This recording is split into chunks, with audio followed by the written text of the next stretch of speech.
One time, I had to pretend that I was somebody else so that he would call me back. When the love was gone, money raised its ugly head. That always happens when somebody owes you Yeah. money. It doesn't happen when you owe somebody money. Right. But it always happens, especially when the luster of love has worn off, right? Yes. I sort of like that bird relationship where you were together. Is that right? About a year and a half, actually. We had a long-distance relationship for 10 months before that, and then lived together for almost about 2 years. Okay. And now you are no longer together. You say he owes you money. Mm-hmm. Let's take these things one item at a time, because that's a more organized way of doing business. Damage to my car, $477.18. Mm-hmm. So how did that come about? I can show you this. No, tell me. Okay. I guess I was out of town, and we had a driveway in which my car was parked at the top. I guess either he was on a job or I'm not sure exactly I what. backed into her car. And You backed into a car? Yeah, basically backed into the car and damaged the back end. Okay. Did you have it fixed right away? No. Why? Because I was trying to get the money from Aaron. Well, how long did you live together afterwards, after this damage to the car? Probably another 6 months, maybe. Now, you can't tell me that during that 6-month period you were trying to get the money from him to fix it. Yes. No. What do you mean, yes? Yes, I had asked him to please pay for the damages. I was still able to drive my car, considering the damage was in the back. Mm-hmm. It's damage that, yes, is kind of expensive, but it's not something that... It's cosmetic. It's cosmetic, basically. It's a So how dent. much after you broke up did you decide to fix the car? I didn't fix the car. It's still dented.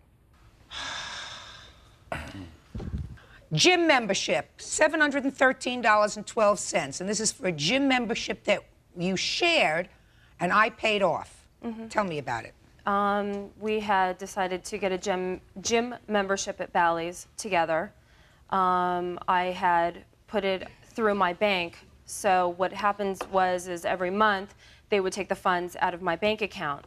Of course, when we broke up, the funds were still coming out of my bank account, and I ended up paying off $1,400, half of which is $713.12. How long did you use the gym membership after you split up? I went a few times myself.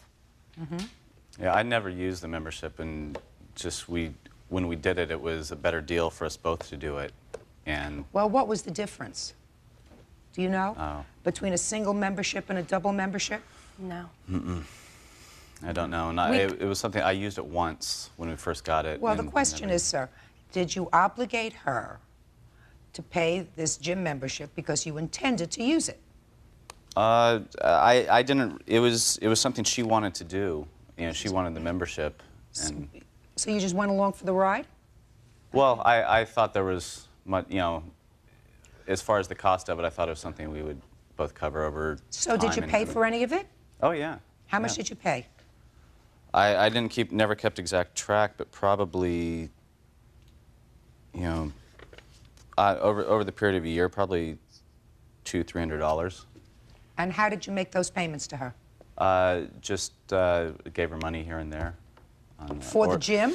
Well, I gave her money for mini bills at. For the gym! No, not specifically for the gym. Not that I can say. All the payments I had given her were larger sums that were. For what? For, you know, utility bills and gym payments and things like that. So, all in one payment, every month. Well, let me see. No. Checks for these large sums of money. You return checks for large sums of money. There you I'm basically just pinpointing these items as what I'm suing for. Those canceled checks have nothing to do with these items. What do they have to do with? They have to do with other items that... I disagree with that. Those canceled checks go to a list here that Vanessa had faxed me that I can show the judge also. Let me see. And those canceled checks correspond with those payments on that and with this, actually.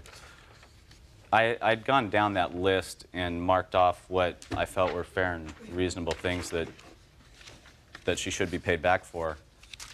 And on the second sheet, Well, how much, sir, do you think is fair and reasonable for her to be paid back? Well, on the about No, is it not a number? sorry, Give me a number. about $2,800. And how much have you paid her? $2,800. You've paid her $2,800. Does that cover the gym?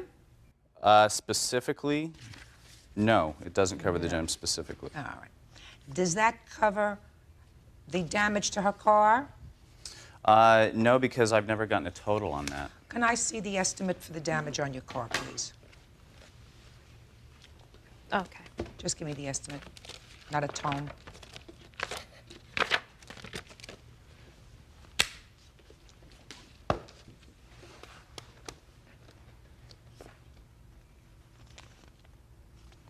You have a deductible on your insurance? Yes. What's your deductible? I think it's $500. What do you mean you think? I'm not sure. Well, how can I do this if I don't know what your deductible is? I'm pretty sure it's $500, but I'm not sure.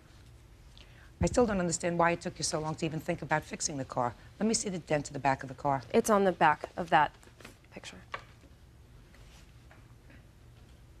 It was something that could have waited. It wasn't something Oh, that... it sure can. It's just like a little kiss. Judge Judy continues in a moment. I had called him, I had paged him. He wouldn't return my pages. That always happens when somebody owes you Yeah, money. yes, Especially when the luster of love has worn off, yes, right? yes. And later today, Kids do that when they're in elementary school. They go around and tear each other's posters off. understand that. You understand that? You're supposed Yes, to be ma'am. more adult as you get older. real cases, real people. Judge Judy. After Vanessa DeVargas and Aaron Latham broke up, she says he refused to pay his share of bills and damaged her car. All right, let's go to the next thing then. Next thing is a credit card that I started for him in my name, $455.09. What's this credit card, sir? Do you know? Yeah, and I have also paid her back for that. You have. Yeah, in that $2,800. Well, did you use that credit card at all? No, Do you have the last statement from the credit card? yes. Can I see it, please? I made several payments. I didn't make one lump sum. But that was the last payment in which I paid off the credit card. This says that there was a previous balance of $37. How am I supposed to tell whose expenses these are? In the checks there and in the breakdown of what she says I owed her versus what I've paid her, it kind of shows that I know it's kind of complicated, but... It is very complicated. I wish you young people who decide to set up housekeeping didn't exchange credit cards. Really very stupid. I agree. Never do it again. Yeah. That's what everybody says. You don't have checks here, sir. I'm sorry?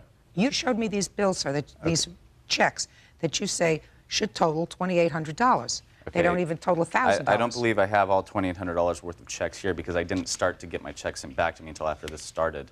I just have to go by what she deducted off the balance, and How much- it shows payments. She dated them on her. How much did you receive from him in total? I don't know. Listen, I can't figure this whole thing out. Nobody can figure this whole thing out. Probably even not an accountant can figure this whole thing out.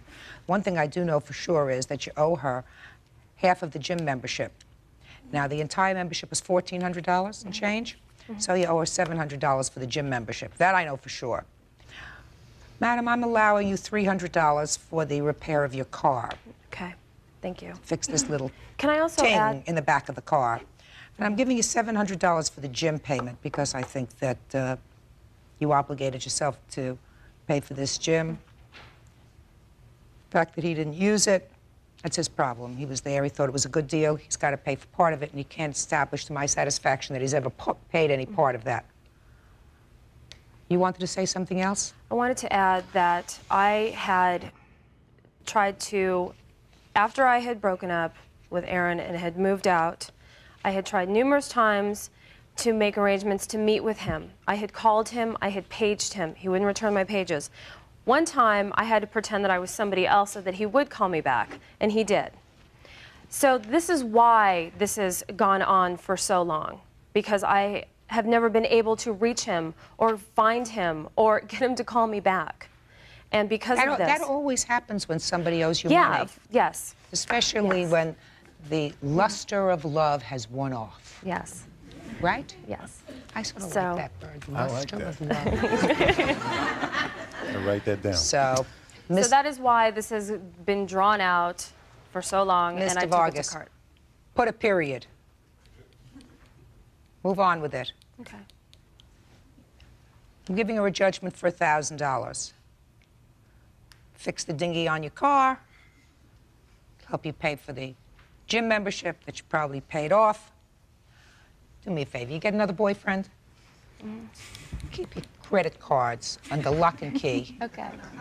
right? Yes. Oh, that's all. Thank you. Parties are excused. You may step out. Get your paperwork. Thank you. Yeah. Okay. And now the next case. Parties on Buffa versus Paz Martinez. Step forward, please.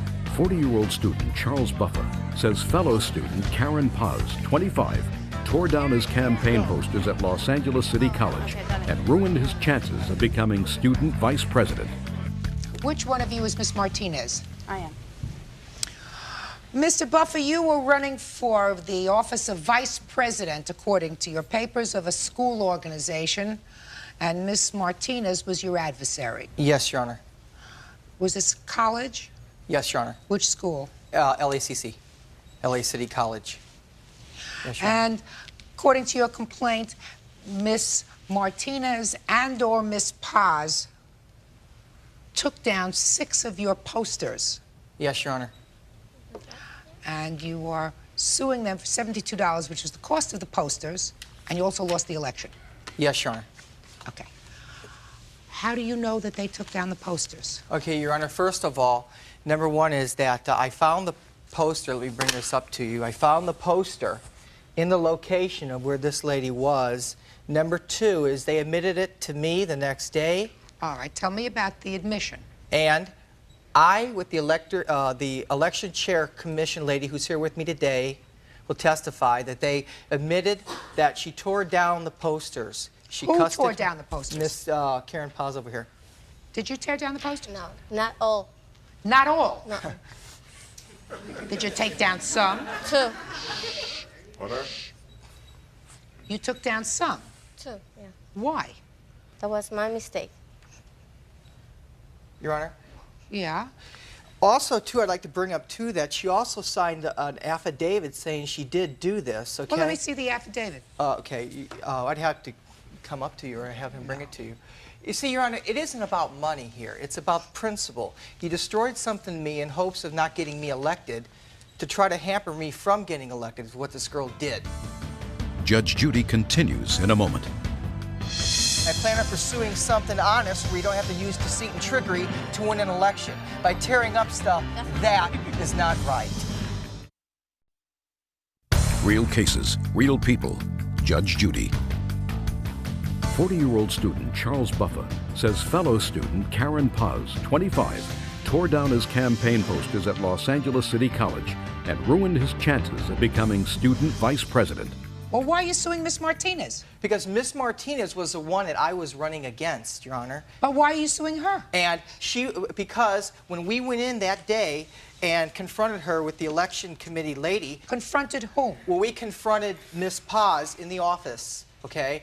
She admitted that, well, she said, well, she told me to do it, and then you yelled at me and said, well, they weren't stamped. So that gave you the authority and the orders to give her to tear up my posters because you wanted so bad to get elected, Your Honor. That's what happened. And that day, she admitted it to me and to the other lady sitting here on her orders that that's why that was done. Who admitted it? Miss Martinez? Miss Paz. I'm not talking about Miss Paz. Miss Paz has already okay. admitted she took down a couple Right. of posters. And then when I said, I'm talking about Miss Martinez. Yeah, yes, She's ma'am. guilty.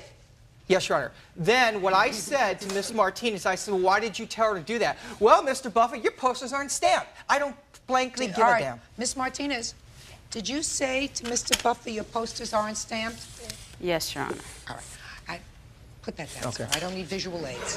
Pass visual aids. Stop getting so excited, sir. This is I know. not an election for state senator or president of the United I agree. States. I know that you're emotional. Well, you know, I it's the just- principle. I know it's principle. I know. Kids do that when they're in elementary school. They go around and tear each other's posters off. understand that. You understand that? You're supposed Yes, to be ma'am. more adult as you get older. That's correct. Miss Martinez, Yes, ma'am. did you ever tell Miss No. No, Your Paz Honor. to take down his posters because they weren't stamped? No, Your Honor. There's no reason why I should do it. Okay. Do you have information with regard to that? Yes, I do, Step Your up here Honor. and tell me who you are. My name is Felice Dooley, and I was chairperson of the election. Did you ever speak to Miss Martinez with regard to these posters? Yes, I did. I spoke with Ms. Martinez, and Ms. Paz confronted them. I asked Ms. Paz if she took down the posters, and she admitted she took down the posters. And after words of exchange, explicitives that she shouted at me or what have you, she was extremely belligerent. You're not following me. I asked you a direct question. My direct question to you was, what information do you have that Miss Martinez had a Miss Marti- conspiracy with Miss Paz to take down these posters? She's guilty. I tell you what, to make it easier, you sit down. Ms. Martinez told me that she was aware that Karen Paz took down the posters. Being aware doesn't make her guilty in the eyes of the law. No, she did not tell me that she directed Ms. Paz To take them down. take them down. Do you have Oh, go ahead. any, Mr. Buffer? Yes. How old are you, by the way, sir? Too old. No, I'm too old. How old are you? 40. Okay. I'd say I tell you I was 21, but I know you won't believe it. I certainly wouldn't. I tell people I'm 21 all the time. They don't believe me. Your Honor, it's the thing of it is that what motive would this girl have to do it? She knew she was running against me. That's why she did it. Mr. Buffer, What motive do I have? you're 40 years old, so you Right, should have a correct. certain amount of life's experience, including do. life's experience. You also have experience watching a lot of television, being inside of courts, right? Yeah, that's Your correct. feelings are not particularly relevant. The fact that somebody had an opportunity or inclination doesn't necessarily make them guilty. You have to have proof that they're guilty before a understand court that, yeah. finds them guilty. Judge Judy continues in a moment.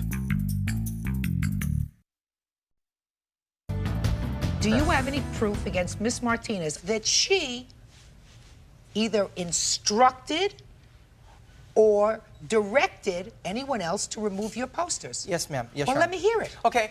Well, the day we went in that day into that office, when I asked her, why did you tell her to take down the posters, her reply to me was, well, your posters weren't stamped, so I told her to take them down. She had every right to do so. That's what she said I did to not me. tell him. I don't believe that. No, Mr. I Buffer? didn't. That's what you did. Mr. Buffer, That's correct. listen to me. I'm listening. I don't believe she said that to you. Well, she I did. have no need to No. do it. Why would I do No, I don't something believe like she that? said those words to you, sir. That's exactly well. I say she did say that words to me. Did she say to you, were they stamped? No, she said your posters weren't stamped. I gave her the authority to take them down because they weren't stamped. No, I did and not that's say why I that. said they are stamped. Here they are. I did not No, say that. I don't believe that. But you are entitled to a judgment, sir. You are entitled to a judgment against the person who has been proven guilty in this court, and that is Miss Paz. That is correct. Well, You're it cost you, according to you, $72 for these posters. That's the amount of money that you're suing for. Is that right? Yes, Your Honor. I'm going to give you a judgment for that, sir, in the amount of $72 against Miss Paz. Well, I really appreciate that, Your Honor. That's what you have. Thank but you. You I'm know what? glad you It's appreciate it. principle. That's what it is, not the money. It's And principle. what is my principle? Parties are excused. You may step out. Thank you. Judge Judy continues in a moment. Thank you. And on the next Judge Judy. And I plan on pursuing something honest where you don't have to use deceit and trickery to win an election. By tearing up stuff, that is not right. She is a friend. Oh, a friend. I love that. A friend. I love that, you guys. That's so cool. She's a friend, so help her tear the posters down to get her election. You got to be honest. You're not going to win an election being dishonest. You're going to get caught sooner or later. And it came down on her. And that's it. She lost. And I feel good about it. I'm very happy today in court. I couldn't be better.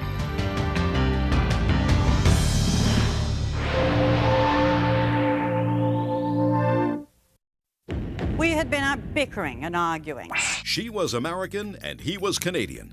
And when their borderline love affair came apart, she faced the long, lonely drive home.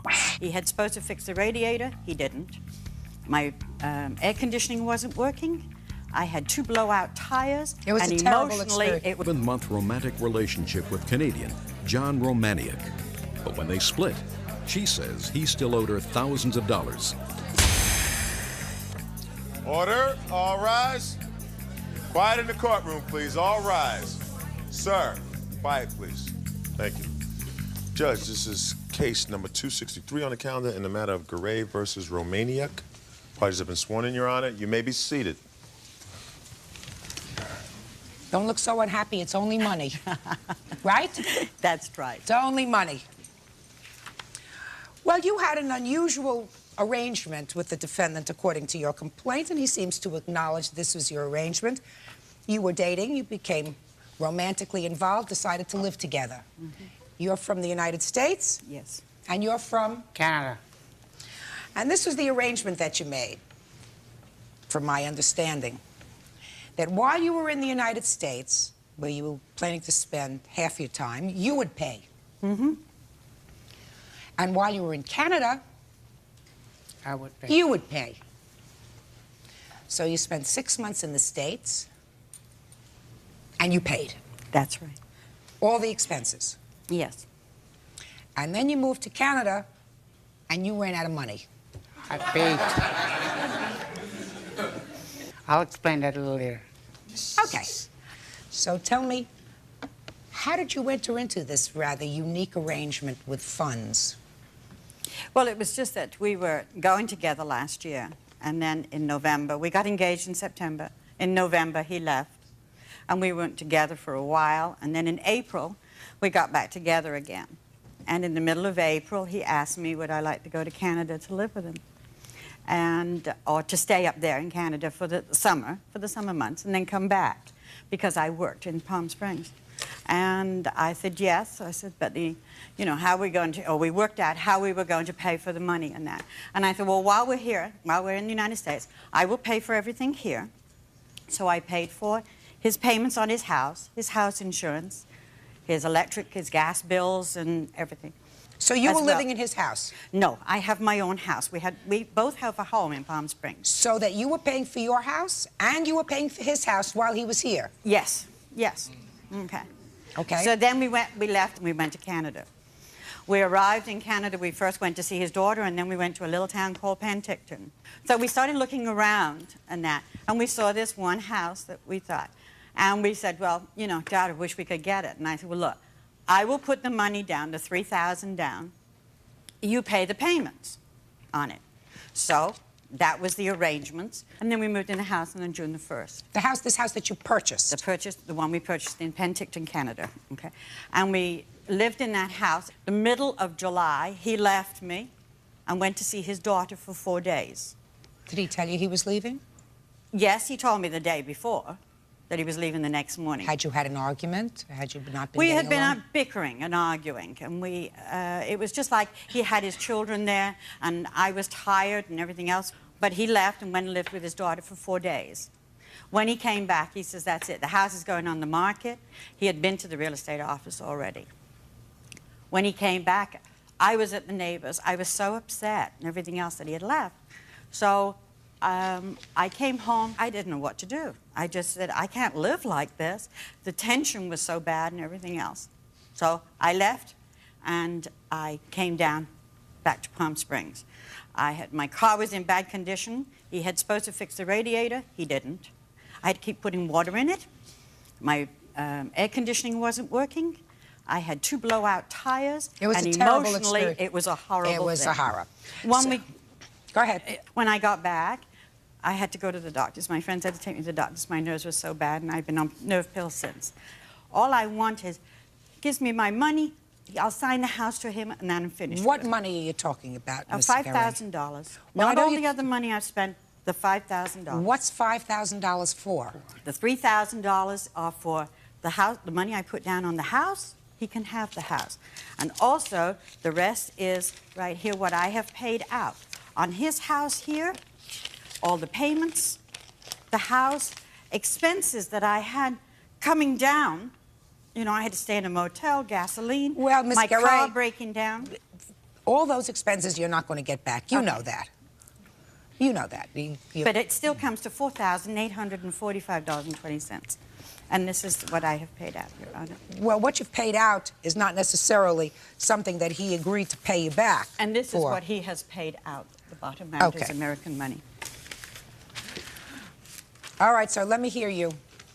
Your Honor, I don't believe what you're saying. Listen to me. Listen to me. Last year, I took her for... Yes, ma'am. You don't have to believe what she's saying. Okay. I gotta believe what Okay, she's saying. last year I took her for 4 months down to Canada. I paid all expenses, right? I sent her a plane ticket to Winnipeg, that's 3,000 miles away from here.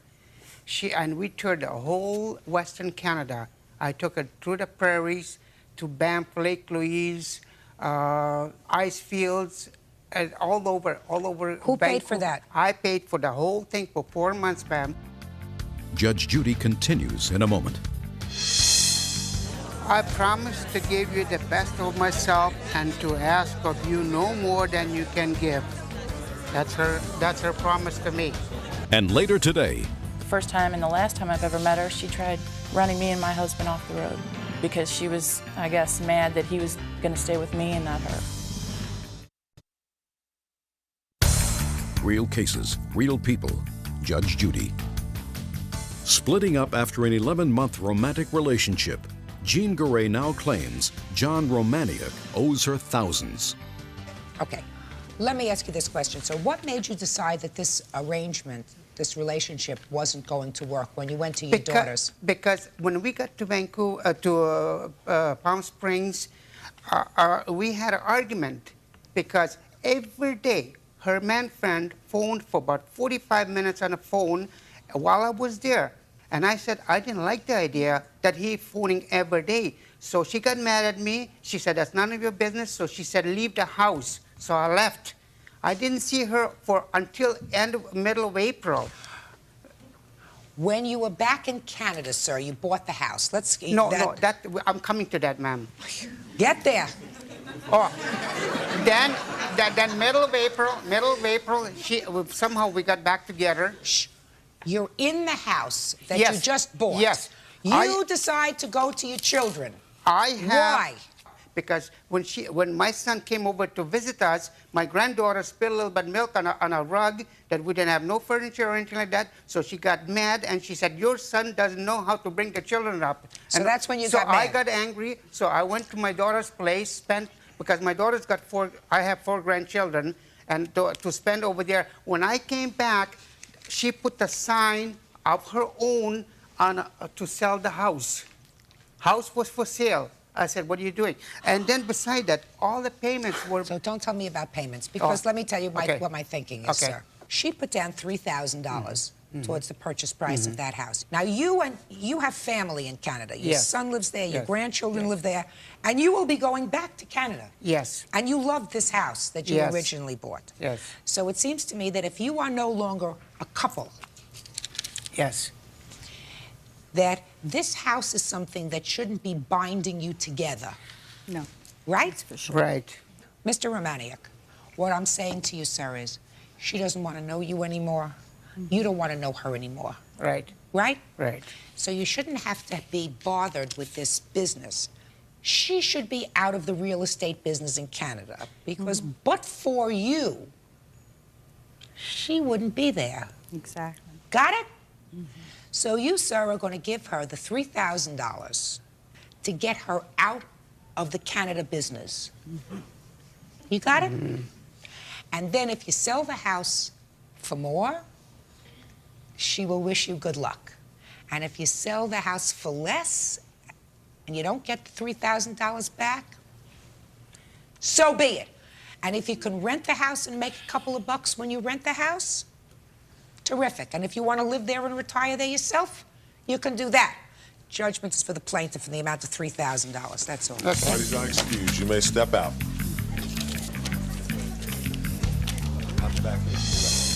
I promise to give you the best of myself and to ask of you no more than you can give. I promise to accept you the way you are. I promise to respect you. I promise to love you in good times and bad times. That's her promise to me. Now I didn't care what I spent because I loved her and I enjoyed every minute with her. That's it. That's my He point. loved me, Next. but I couldn't walk down the street and look at anybody else because I was going to bed with them all. And now the next case. Parties on Newdecker versus Key. Step forward, please. 29-year-old hairdresser Lisa Newdecker is suing her ex-boyfriend, carpenter Christopher Key, 30, for money she loaned him before he met his current wife, Melissa. Well, I've read your papers. There are a couple of interesting little quirks in these papers that I want to find out about. But basically, Miss Newdecker, this was your boyfriend about 5 years ago. About 6.5 actually is when I started dating him. And some 5 years ago, you lent him some money. Over the course of the time we dated, yes. How did you lend him this money? He was short of cash and needed to get miscellaneous items, and I went with him and used my credit cards. So it was basically credit card bills? Yes. And how much altogether was it that he charged at that point? It was approximately $2,600. And when you separated, according to these papers, he made a lot of payments. Yes. But that he still owes you $870.37. Approximately, yes. When was the last time he made a payment? On October 4th. I received the check about October 7th. And then he stopped making payments? Yes. Why? Well, in the beginning of the breakup, there was a discrepancy when she came to me with the amount of how much was owed. I didn't remember it totaling up to $2,600, and I told her at the time that I didn't remember it being $2,600, and she insisted that it was. So when you insist that it was and you say it wasn't, did you look over all the bills? No, Why? because we were separated, it wasn't a matter of me going over and sitting down with her and going over and saying this was mine, that wasn't. She said that it was, and I had figured it to be around $1,600, and Well, which is a considerable difference. So why didn't you go over there and look over the bills? That's a $1,000 discrepancy. We weren't a couple any longer. It just So what? You weren't a couple. It seems to me it's now more of a business transaction than anything else. You mean you just thought you'd blow it off? No. I didn't just think I'd blow it off. It was, like I said, I didn't see it that way, and she's seen that it did. Judge Judy continues in a moment. Sometimes men do really dumb things. You always get caught because women are great snoops. Real cases, real people. Judge Judy.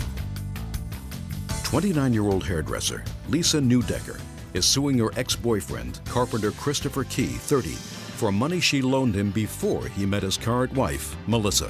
She had the papers to show you, sir, what items you purchased, I assume. Do you still have them? Yes. Well, take a look. 5 years later, sir, take a look. It's a list of what all the paperwork is.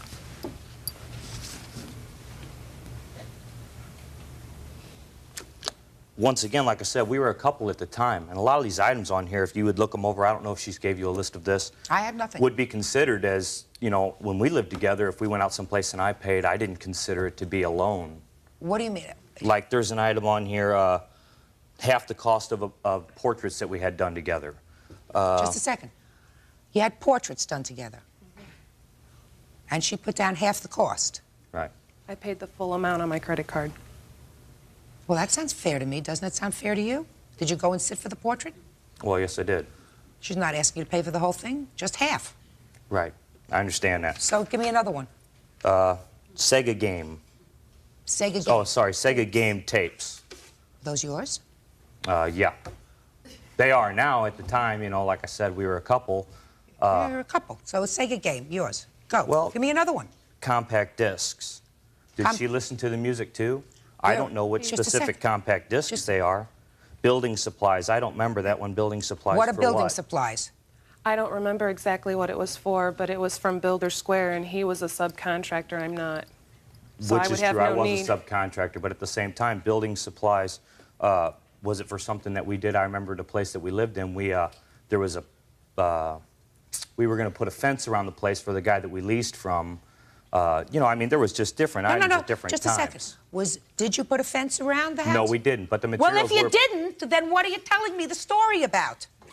My point is this, though, Your Honor. When we lived together, the things that she bought, I didn't keep an itemized list, so I can't very well stand here and argue with her and say, well, I bought this and you bought that, so we should be even, because, like I said, when you're in a relationship with somebody, you don't keep receipts for different things that you buy for each other, but she did because she put them on her card.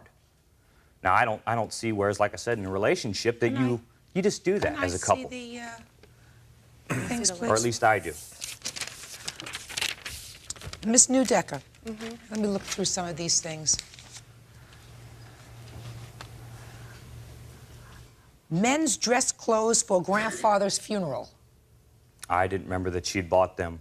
Like I said, of course, I didn't remember what all was on the list. She's got the list and she's got the bills. You need a muffler and brakes for your car at one point? I don't remember that either, but I'm not saying it didn't happen. This has been, Did you have like I said, an El 5 years ago. Camino? Yes, I did. There you go. All right, now, so I am assuming for the purpose of this case that originally you owed her the $2,600 and that you made payments and she's kept very careful records of those payments and that all she claims that you owe her is $870. But what I really think you're probably angry about, sir, is that she wrote a letter to you which your wife opened. This is your wife? Yes. That created some problems for you? Yeah, but that had nothing to do with the amount that I owed her. I honestly did not remember those other items, so Okay, well, I didn't now- believe that I owed them. Well, now you do. So your wife opened this letter, and did that distress you? Oh, yeah. Well, step up here.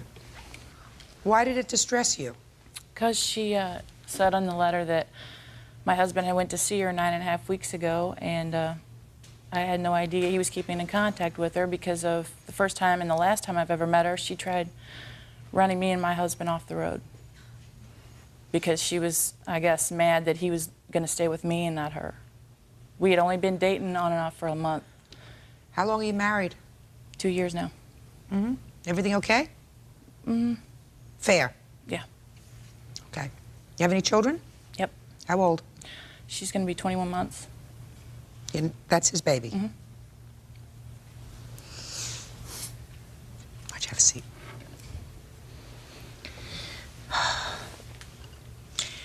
How come you're still going to this lady to cut your hair? The purpose for me going to talk to her was because I owed her this money. But I did tell her that I would pay her. And while you were there, you got your hair cut? Yeah, I went to her place of business to see her. I don't... Going to her place of business is one thing. Sitting down and schmoozing and having your hair cut is another thing. That's what really made your wife angry. Right? Oh, yeah. Did you charge him for the haircut? Yeah, I gave him a discount, though. Should have charged him full price. I know that now. Judge Judy continues in a moment.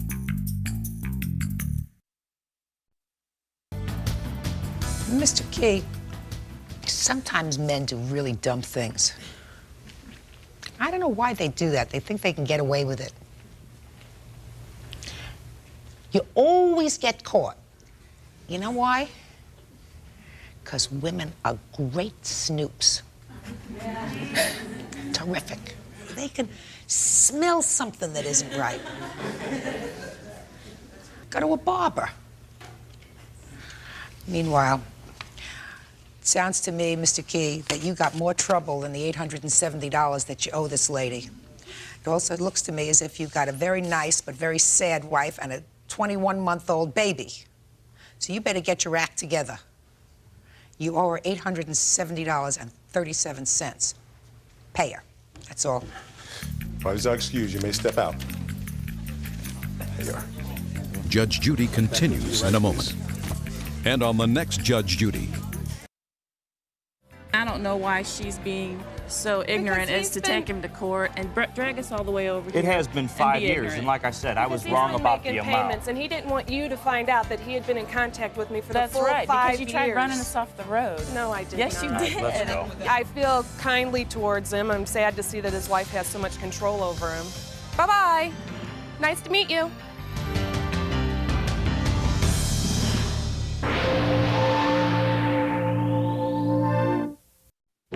No, wait a minute. Now, stop. that's I've had enough the of this. Wait a minute. piece- Hey, No, listen, no, no, Miss- no, no, no. Wait a second, please.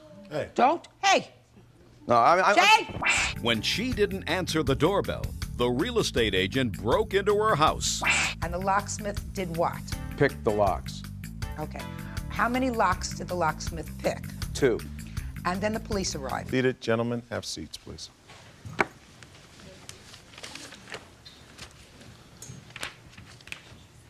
Mr. Woodcock, you're a real estate broker, is that correct? That is correct. And Miss Centreri, you reside in an apartment in a building that's going to be sold. Was. Was sold. No, was going to be. Was going to be sold. And according to your complaint, you're home one day, ill from work. No, I'm disabled, actually. You were home. Yes, I was. And the defendant broke into your apartment. That's correct. I didn't break into nobody's apartment. Okay. Well, no, I'm just saying. Just ma'am. Yeah. That I said according to her complaint, Right. Mr. Woodcock. Okay, That's that's what fine. happened. You're going to tell me your version of the events, Right. sir. So since you knew that this building was going to be sold, I assume that you had made arrangements with regard to showing your apartment, correct? Yes, in the past it was done regularly. Tell me several about times. the procedure. The procedure was, it was multiple listings, and the realtor would telephone, send notice by mail, and speak with my husband in general, make arrangements for a specific day and time that was convenient for both of us, and we would make our home available for showing. And during what period of time, Miss Centreri, did you show your apartment? This was over a period of probably about 4 months. And how many times did you actually make yourself available to show the apartment? I know of at least 4 times that individuals came in and viewed the flat. Now, when did this occur, this instance with Mr. Woodcock? Well, on May 13th, I was home. I suffer from severe arthritis from an auto accident, and I was home convalescing. It was in the afternoon. I was home in my bedclothes, and the doorbell rang. Well, I wasn't expecting company. I live in the Haight-Ashbury district, and unless you're expecting someone, basically you don't answer your door. For that reason, we have a gate in the front of our building, as most Mr. people Woodcock, do. you may want to listen to this, sir. As most listening. people do in the neighborhood. About 5-10 minutes later, the doorbell rang again, except it rang urgently. And so I got up, I went to my window. We live in a Victorian flat, so this is quite a distance from the back to the front. And I look out the window, I see no one I recognize, and I see... How many people did you see? I saw 2 people. Okay. And an old vehicle. And again, I did not answer because I don't know who this is. I'm home alone. Thereafter, I hear what appears to be someone dismantling my front door. And shaken, upset, I phone 911. And I speak with the 911 operator, tell her that it sounds like someone is breaking into my home. And she holds me on the line, and it gets to the point where it sounds like someone's kicking the door in. By this time, I am shaking like a leaf, trying to figure out, should I run? Should I try to defend myself? What exactly to do? Thereafter, the 911 operator informs me that it is safe to go downstairs. We have about 30 stairs, and because the police had arrived. When I get downstairs, again in my bedclothes, I find the police along with Mr. Woodcock, who I didn't know from Adam at the time. because my husband generally would show the house. Okay, you didn't know him. The police were there. And Mr. Woodcock asked me boldly, why didn't you open your door? Right. Shh, shh. I ignore him because this is just ridiculous. I'm actually irate. Describe your front door. I have pictures, Your Honor. Can I see it, please? And this is what was broken into. First the gate, then the door, then the chain was kicked off. No, that's not. No, wait a minute. Now, stop. that's I've had enough the of this. Wait a minute. piece- Hey, No, listen, no. Wait a second, please. Hey. Don't. Hey, No, Jay! Okay, all right. Yeah. As a matter of fact, Your Honor, I wasn't even positive that they had completely entered until I found that piece of chain that was part of the, chain on the floor. Okay. And that's what happened that day, correct? That's what happened, except that it left me shaking, like a leaf, crying. I had to call my physician for medication to calm down. It went downhill after that into ulcers because he continued to harass myself and my family. Okay. Now, my question to you is, had either you or your husband received notice in writing that someone was going to be showing your apartment on May 13th? I'm glad you asked me that question. We received notice for the 14th. Can I see it, please? The following day. Can I see it, please? No one showed up on that day. So to answer my question, madam, you received no notice that someone was going to be there the 13th. The notice that you received, which is dated May 12th, indicates that someone would be there on Wednesday, May 14th. Exactly. Okay. Well, Your Honor, I'd like to step in because we had an arrangement because it was Who are kind you? of rough. I'm Mrs. Venturi's husband. Okay. We had an arrangement with the realty company because it kind of got off to a shaky start, showing the property, and so we had an arrangement. They would call, and they would let us know. What you're telling me is not necessarily important to this right in now. advance. Sure. Shh, shh, shh. Okay. Listen to me. Sure. Your wife was very articulate. She explained that to me. Okay. She said they would call and write. Okay. Got to pay attention to your wife. All right. They're usually very smart, sir. Judge Judy will continue in a moment. Mr. Trary. And my husband Mr. knows. Trary, I'm very smart. They don't keep me here because I'm gorgeous. And I'm not saying it ruined you. I'm very smart. Real cases, real people. Judge Judy. Stephanie Intrieri is suing real estate agent Paul Woodcock for breaking into her home unannounced, leaving her frightened and in tears. Now I'll hear you, Mr. Woodcock.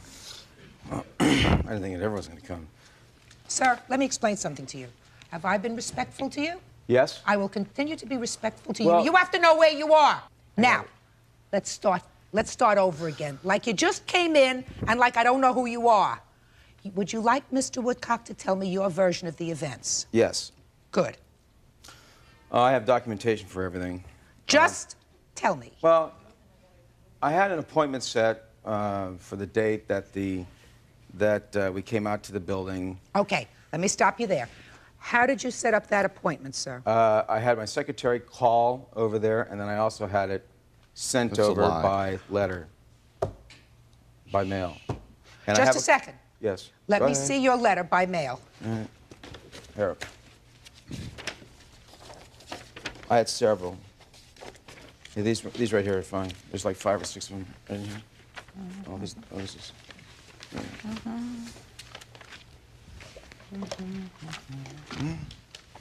They had not called, and we did not receive that letter. If you shout out again, I'm going to put you outside. Do you understand? Is it?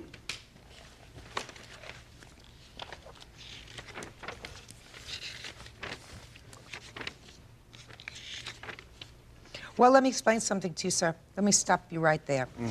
There is a letter dated May 12th, which is clearly under your signature. And it indicates that the property would be inspected on May 14th. Okay, that is a letter dated May 12th. Right. Now, there is a prior letter dated May the 6th, Right.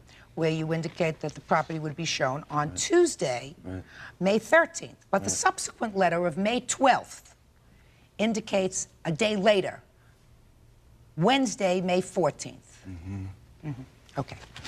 And I have the original with your original signature, a copy of which is contained in your file. Okay, so what happened when you got there, sir? Well, when I got there, the tenants downstairs allowed myself and the contractor and the appraiser and the lender in.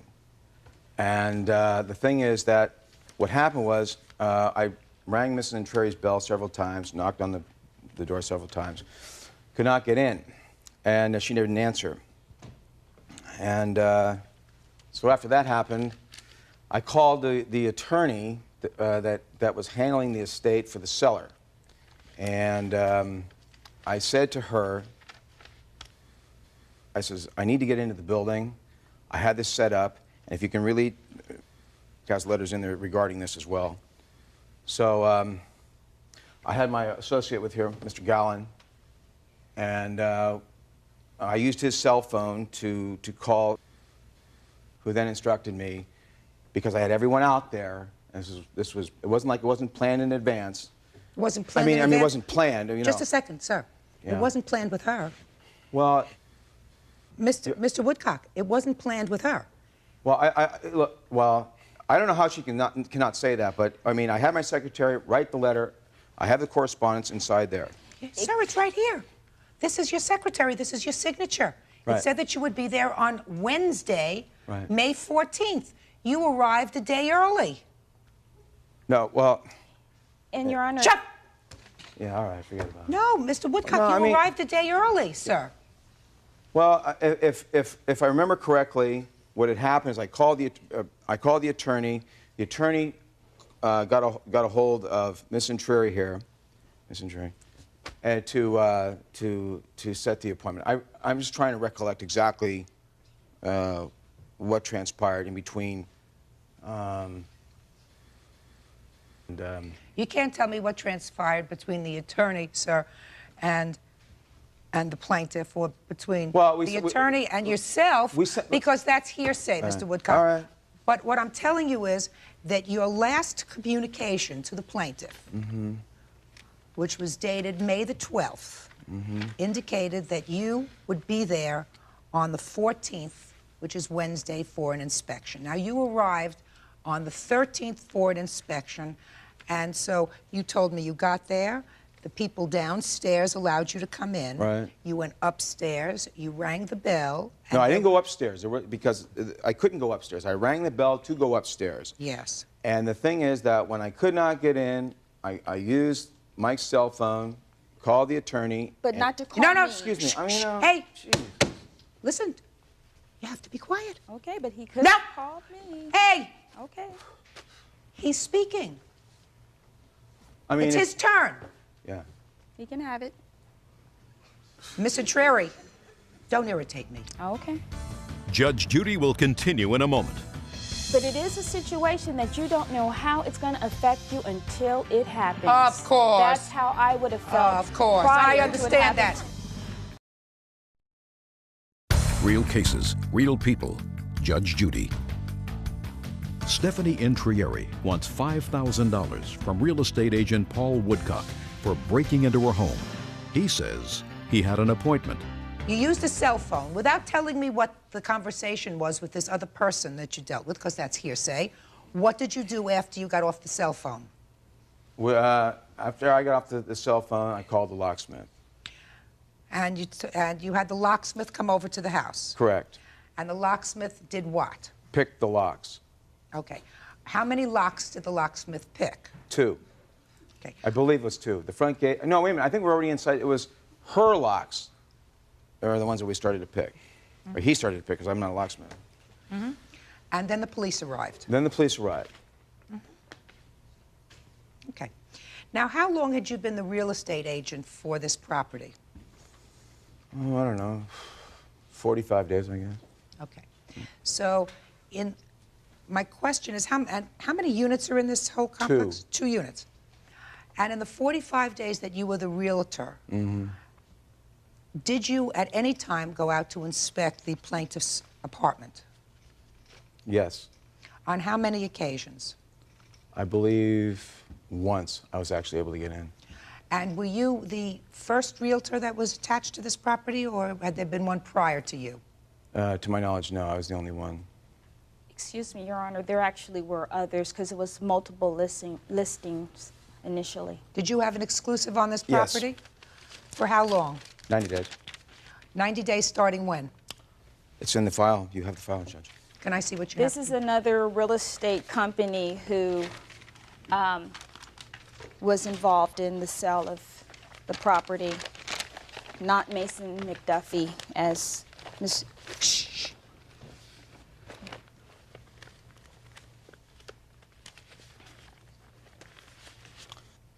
There was a prior realty company, sir, with regard to this same property. Okay, so that's the case. It's not a very difficult case. Your Honor, if I may add. About what? About what happened to me after this incident, because I do feel that it's relevant. You told me that you were stressed. You told me that you had ulcers. You told me that you had And that you were sick. I didn't mention I had insomnia. We went on vacation. I'm getting up all in the middle of the night wherever I went, checking the locks in the middle of the night. Miss Intreri. And I never Miss had Intreri. ulcers before. I just Miss wanted to Intreri, add I that. can't tell you without expert testimony, I which do I have. assume you do not have. I do, from my physician. I don't take letters from physicians. It's his notes. Did you hear what I just said? I do not take letters, notes from physicians unless I can actually examine them as to whether your ulcer was caused by this incident. Do you understand? He specifically mentions the incident. And Okay, whether he specifically mentions the incident, you specifically mentioned the incident. Okay, and he can be telephoned. Listen to me, madam. I sometimes get off the bench and go to the phone and make a phone call. Not in this case. I understand exactly what happened. You were in your bedroom. You were not expecting these people, clearly based upon this. You had no reason to expect anyone there that day. You were frightened out of your wits for a while. It lasted a relatively short period of time until the police arrived, but during that 5 to 10 or 15 minutes that it was going on, you were scared to death. I understand that. Don't tell me that it clouded your entire life for the remainder of your entire life, because that's a lot of baloney. That's a lot of, because at the moment, once it was over, it's like, you know, being in a terrible accident, you know? You're frightened and it's terrible, but if you're a smart person and are not using it to milk a system, then you say, I'm going to put a period. I understand what it was. It was somebody who was doing the wrong thing. They were not trying to burglarize my home, right? He did the wrong thing. Miss Intreri. But it is a situation that you don't know how it's going to affect you until it happens. Of course. That's how I would have felt. Of course. prior I to it understand that. happening Miss to me. Intreri. And my husband Miss knows. Intreri, I'm very smart. They don't keep me here because I'm gorgeous. And I'm not saying it ruined you. I'm very smart. I'm not saying I'm very smart. You can be as serious as you like. I understand. I understand But that it was very traumatic, particularly when you have other injuries I understand, already. madam, that it was very traumatic. For that 15 minutes, it was traumatic. Judge Judy is ready to rule.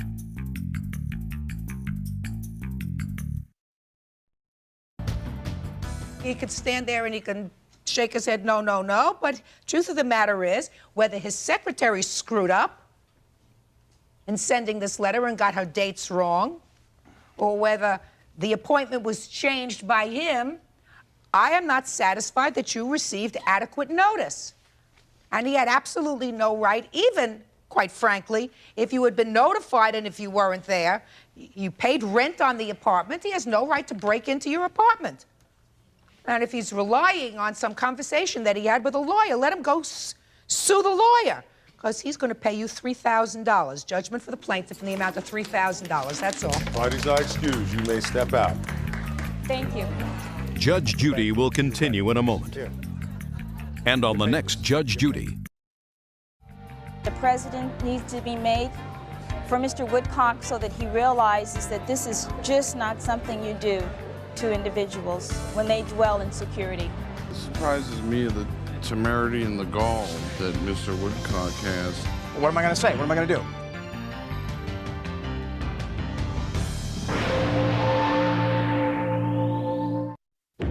He's a liar.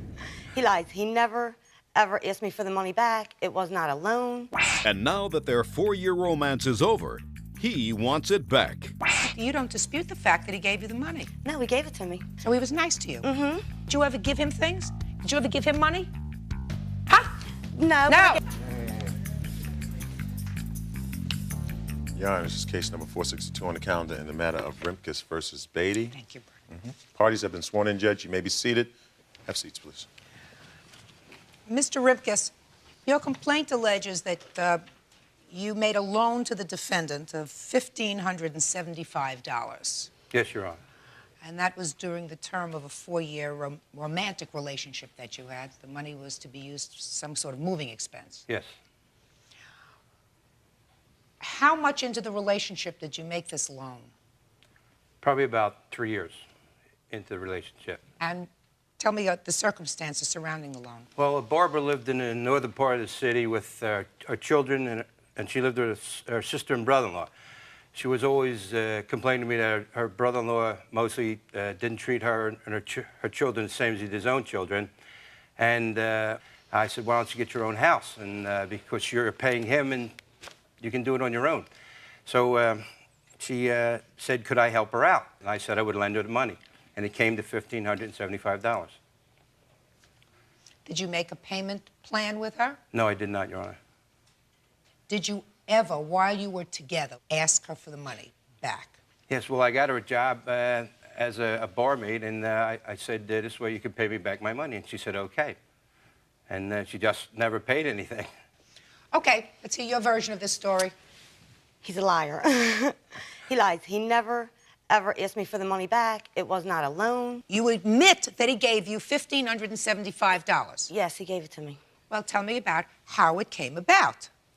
Well, it came about the same way that he said. I was living with my brother-in-law and my sister, and things just weren't too good there. My kids were getting treated like, not like part of the family, more like, you know, like outsiders, like they didn't want us there. And I told Joe that I wanted to move, but I didn't have the money. He said he would give me the money, and I don't have to worry about paying it back or anything like that. Had he ever given you money before? Yes. When? Oh, during our whole relationship. Good. Tell me about when he gave you money He before. would give me money to go shopping. He would give me money just for me to have money in my pocket. So he was nice to you? Mm-hmm. And did he do that frequently? Oh, yes. How frequently? Once a week? Once a week. Just because you didn't have cash? Right. And you needed money, and he was a nice guy? Mm-hmm. Huh. When did you terminate your relationship with him? He broke up with me in July of this year. Mm-hmm. Now, who are you and what do you want to say? I'm Janice. And Janice what? Henning. You know about this specific transaction? Oh, yes. Well, Yes. tell me how you're related to either one of these people. He is my friend for the last 15 years, and I had worked with Barbara before. In what kind of establishment? We work as bartenders. Okay. She had came in, she had told me the story about her brother-in-law and sister, that they just wasn't getting along and everything, and I wonder if Joe would lend me the money for security, because it's a lot of first month rent. So she said she was going to ask them, and she asked him to lend her the money for Were you the there when she security. asked Yes, him? I was. And he said, I'll write you a check for the security and the month rent, or the first and last month rent. It came to $1,575, and I was there. Good. I believe you. I was I there. believe him, and I believe she said, can you lend me $1,575? I believe that. Have a seat. Thank you. Now, you say that you don't owe him any money, even if you did, even if this was a loan, because he broke into your house? No, I'm not saying that. I'm just saying that... Are you claiming that he broke into your house and took property? Mm-hmm. Uh-huh. Tell me about it. My father was sitting on the porch one day. He drives by. So were you home? No. Where's your father? My father's on the porch. No, I don't. He's not on the porch. I have no porch here. Where is he today? Oh, If you- he's home. Well, you can't tell me what your father says that he saw. Okay. Did you witness him take anything? Well, I went up into my room and I noticed that my closet door was open, my drawers were open.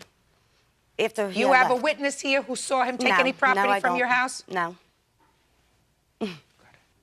He was a nice guy. Yeah, he was a nice guy. He was a nice guy. But after So- we broke up, he wasn't nice anymore. He tried to beat me up twice. He beat him up. Let me tell you something. He extorted money from me. I gave him back the ring and a watch that he gave me that he said that would pay for, you know, the money he supposedly loaned me, which he didn't loan it to me, he gave it to me. He didn't ask me to pay it back or anything. Judge Judy continues in a moment. Did you ever give him things? Did you ever give him money? No, No. I gave him things. And later today, Well, I was so hurt when she said that, because Ralph had left the store like it's the truth. You know, that's how I know Ralph was taking advantage of me. real cases, real people. Judge Judy. Joe Rimkus wants his former girlfriend, Barbara Beatty, to pay for back rent. Barbara wants Joe to pay for stealing her jewelry, clothing, and money. Mr. Rimkus. Yes, Your Honor. She wouldn't know the truth No. if it came up and hit her Oh, in the no. face. I have all the okay? empty jewelry She wouldn't know. boxes to prove She it. wouldn't know the truth because the first thing that she lied about was that she did not come to you and say, "Can you lend me the money for security deposit?" I didn't.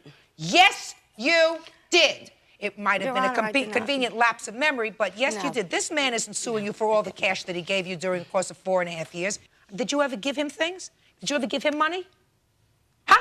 No, but I gave him things. Listen, Mr. Rimkus, Yes, ma'am.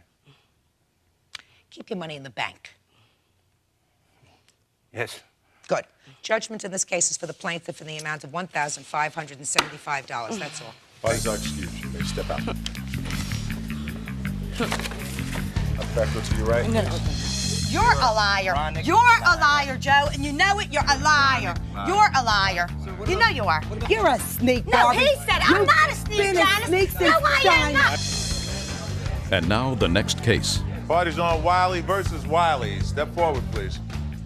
22-year-old Guy Wiley is suing his brother Ralph Wiley, 35, and his wife Bonnie for misusing his disability checks. Well, this is a particularly sad family situation. You are Miss Wiley. Yes. Yes. And this is your brother. Mm-hmm. And this is your brother. Correct. And this is your brother's wife, Mhm. sister-in-law. According to your complaint, you will be speaking for your brother, unless I Yeah. need to speak for him. Yes. How old are you? 22. Do you want to speak to me first? Want to try?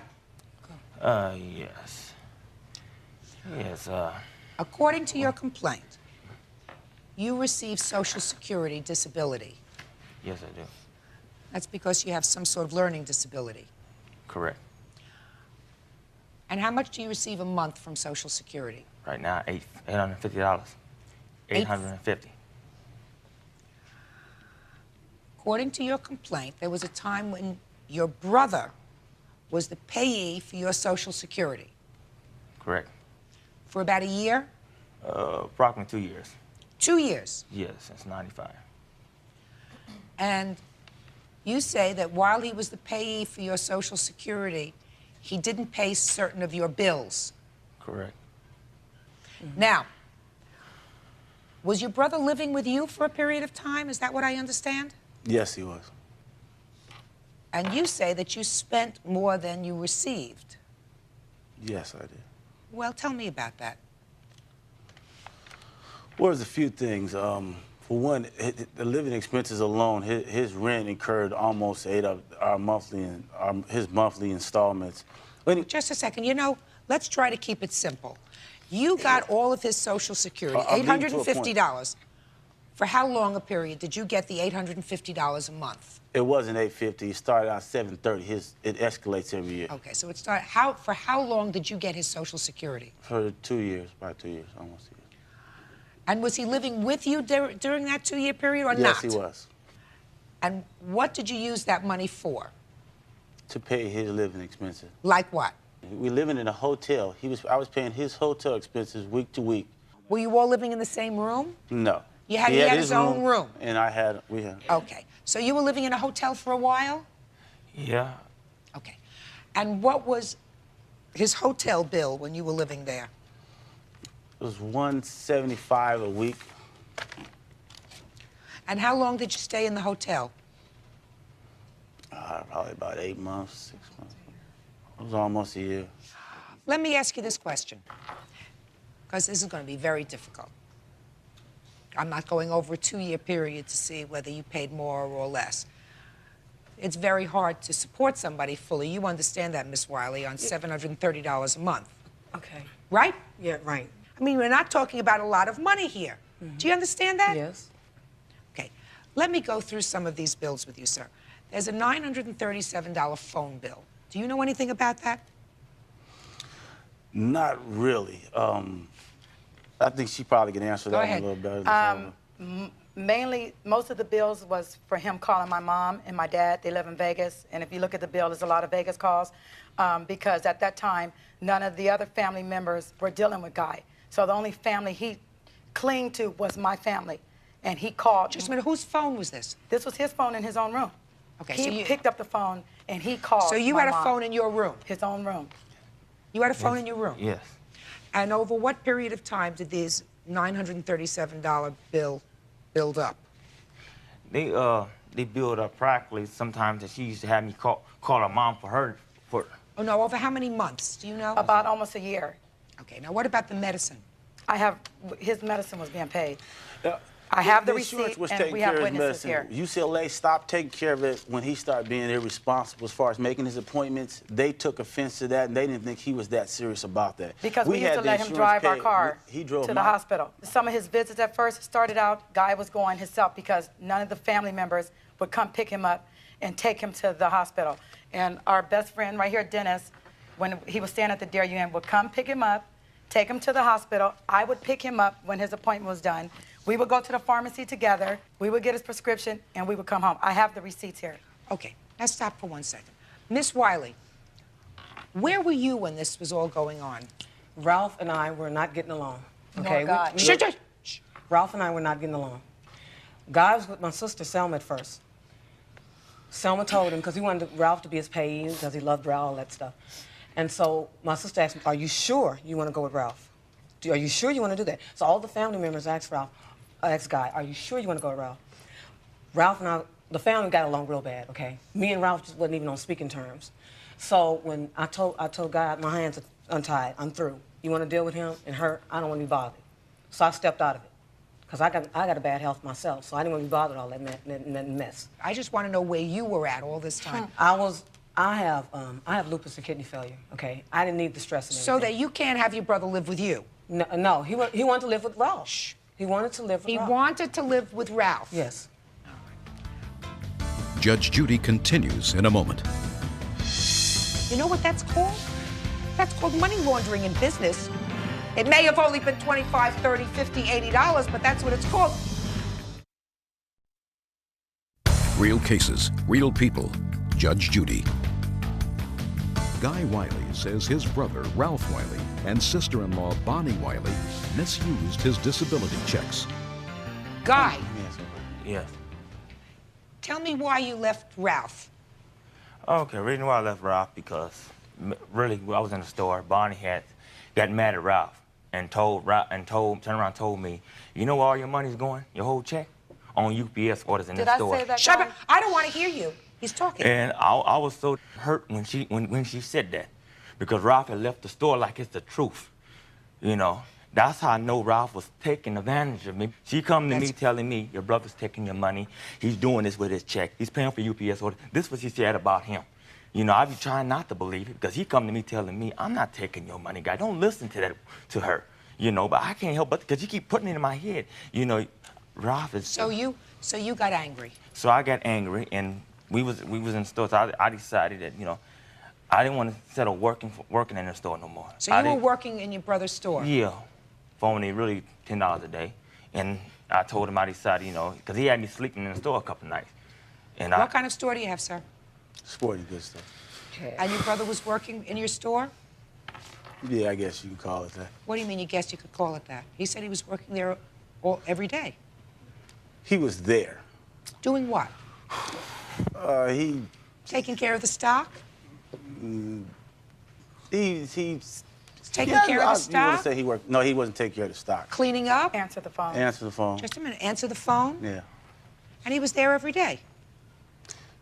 He wasn't there every day. He was late a lot of times. Yeah, he was a big help to me, and I'm not denying that. Good. How much did you pay him? It varied. I mean, as we made money, How much he made money, it depended. There was no, I said hourly salary. Why not? He's your brother. That doesn't mean he's a slave. That means if he's working in your store, he gets an hourly wage. He gets minimum wage. He gets whatever the minimum wage was when he was working there in '96. He should have been paid.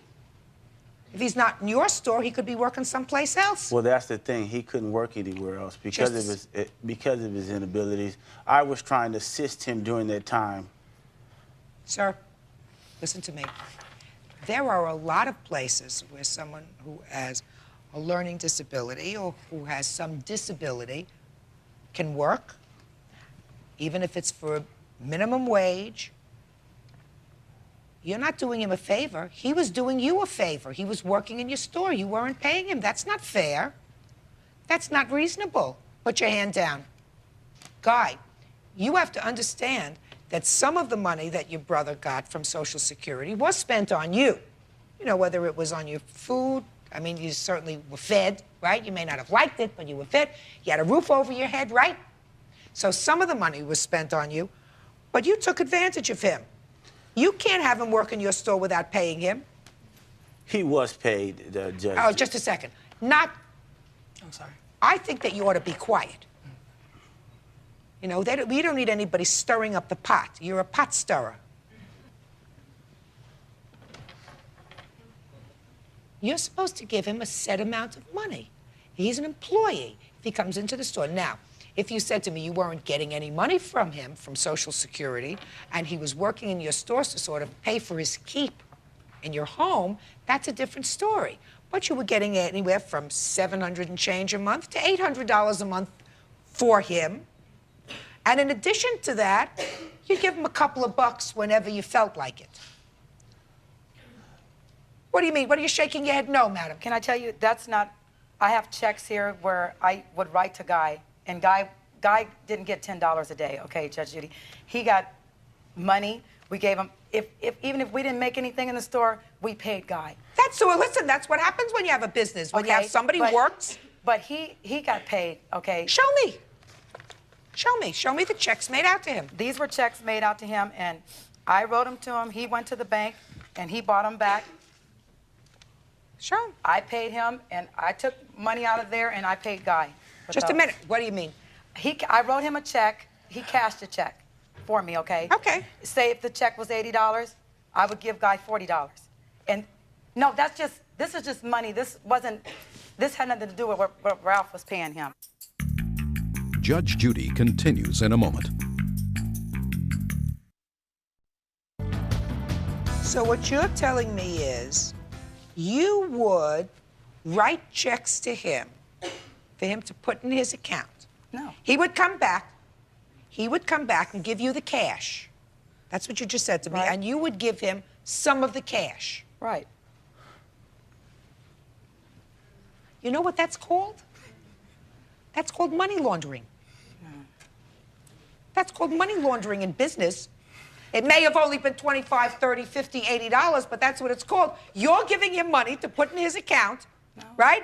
And when he cashes a check, you were told to cash the check and bring back the cash, correct? Yes. And when you cashed the check from your account, because this was made out to you, you gave your sister-in-law the money, and she said, here's $10 for you, here's $20 for you. Is that what happened? Yes, what she did. Is that what happened? I heard enough. Judgment in this case is for the plaintiff in the amount of $2,531. That's all. Parties are excused. You may step out. Judge Judy continues in a moment. And on the next Judge Judy. I feel good. I got at least some of my money from him for all the stuff he did to me, pain and suffering. And I feel the judge did the right decision. I mean, if he wasn't paid money, I mean, he was giving use of the car where I had to insure the car that he drove. He partied as will. I mean, there was things removed out of the store that I never questioned, just let him have. I have no hard feelings for him. If that's what the judge ruled, that's the way the judge ruled.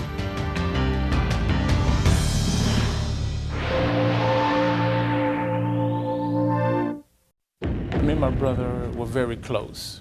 It was always our intentions that whoever died first would purchase the grave. He bought a deep grave so he could be with his brother for eternity. but his sister used the space for their mother. It's not fair. If I drop dead right now, I would have to go and buy a grave. No, you wouldn't, not unless you found some matter who you're suing because you say that she buried your mother in a grave that you purchased almost 30 years ago. That's correct, Your Honor. So let me hear the story. Okay, years ago, me and my brother were very close. He's 1 year, 1 week behind me. It was always our intentions that whoever died first would purchase the grave and we would be buried together. Just a second. According to your papers, sir, your brother died in 1969. That's almost 30 years ago. That's correct. How old was your brother when he died? 24. And so you're telling me that you and your brother, you were at that time a year apart. So you were 24, he was 25, or you were? I was 25. I'm the oldest out of 7. You're the oldest. So at that age, at age 25, you and your brother talked about dying? No, we didn't talk about dying. Well, you had to talk about dying if you talked about where you wanted to be buried together. Well, that you wanted to be buried together. We talked about going into business together. And going into business is not dying. Yeah, okay. Sometimes it's dying. But, Mr. Simmons, are those prescription glasses, sir? Yes, it is, Your Honor. Mr. Simmons, are you telling me that 30 years ago, you talked to your brother about where the two of you wanted to be buried? That's correct. All right, I'm waiting for the rest of the story. Go ahead. Okay. So our agreement was whoever died first would buy the grave, and we either be buried side by side or on top. We also agreed that whoever died first, one would carry the other one's first name as their middle name. In 1969, on August the 30th, my brother was shot and killed. He died in my arms. It devastated me. When we paid for the funeral, there wasn't enough money to buy his grave, but it was always our agreement, our oral agreement, that I would buy the grave. I bought the grave and had it dug extra deep. In February of Why did you have it dug extra deep? Well, because there wasn't any plot left for me to purchase by his side. So we had to dug extra depth so that when my time comes, I will be buried in that same grave. Okay, can I see the proof of that purchase, sir? Yes.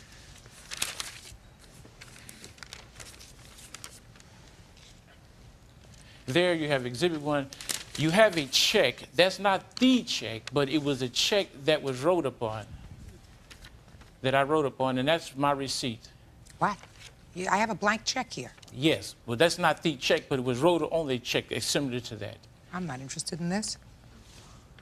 It's a blank check. Sir, are you telling me that this receipt is a receipt that you kept for 30 years? Through God's faith, yes, 30 years. This piece of paper you've had in your possession for 30 years? 30 years. Very well preserved for a 30-year piece of paper. Go ahead. In February, my mother passed. My sister buried our mother in that grave plot without my permission. Now, she knew that me and my brother was very close, and that our agreement was that we'd be buried together. Mm-hmm. Now, she received money from the insurance company, plus, well, here's a chiller in the thriller. She went to my dad and got $2,500 from him, telling him that there wasn't enough money to buy our mother's grave. So he gave her $2,500. This is a bill for $346 that you just gave me on this well-preserved piece of paper. $346. You're suing her for $1,739.14. Because that's what this grave would cost today. Here's my receipt. That's what that same grave would cost today. Well, it doesn't make any difference. I mean, whether that's what it costs today, you had this grave dug extra deep, and what you're suing for is really an emotional situation where you say you can never be buried now next to your brother or on top of your brother because they used the grave. So whatever it is, you would have to purchase a different plot anyway. So. It is not fair. If I drop dead right now, I would have to go and buy a grave. No, you wouldn't. Not unless you found some magic, sir. Somebody else would have to do it. Where did you expect her to bury your mother? My mother had an insurance policy to take care of her. Did you go to your mother's funeral? No, I didn't. No. Why not?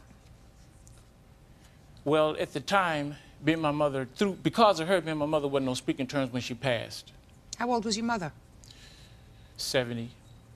Oh, that's not old. Did she die suddenly? Died of cancer. So it was a long illness. Yes. Did you visit with her during her illness? Up until a couple of years before she died. But you didn't go to her funeral? No. Did you know where she was buried? I knew she was buried at Evergreen, but I didn't know she was buried in my grave plot. Mm-hmm. Okay. Your Honor, everything he is saying is a lie. He's a professional con man that just got out of jail last year for perjury and fraud, and he needs money. He uses the court system to do just that. Now, I'm the person that went to the DA and turned him in, and he has been harassing me since 1991. Judge Judy continues in a moment. So what are you complaining about? That we used this grave site to bury your mother? Yes, that was my grave. I purchased that grave. And later today, He passed away on the 8th. So you were married a total of 7 days. Hardly enough time for honeymoon.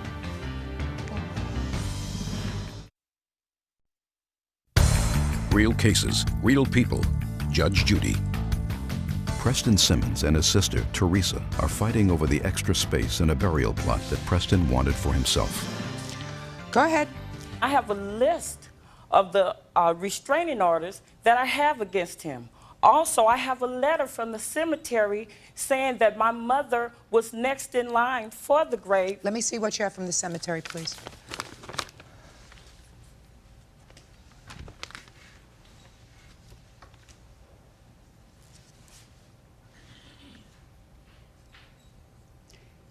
Terry Lee was your brother who was killed? Yes.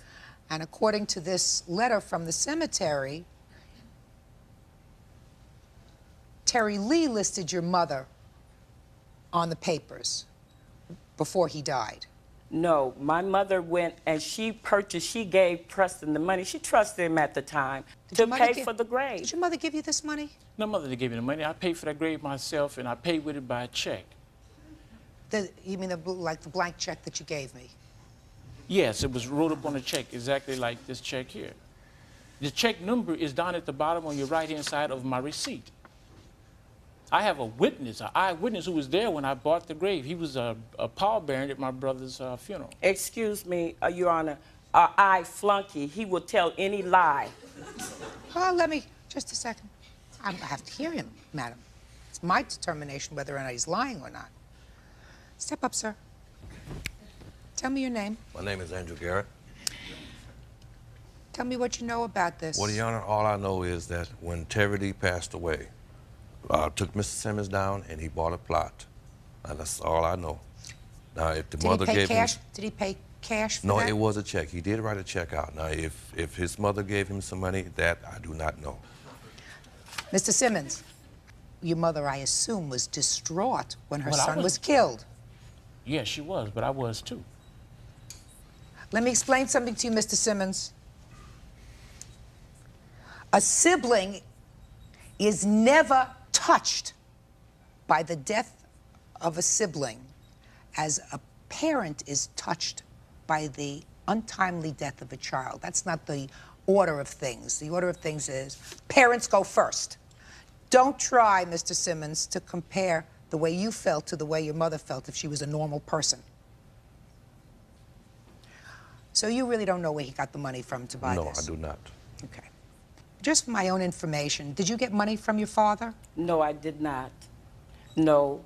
We paid cash up front, my sisters and I and my aunt, because we could not find my mother's policies at the time.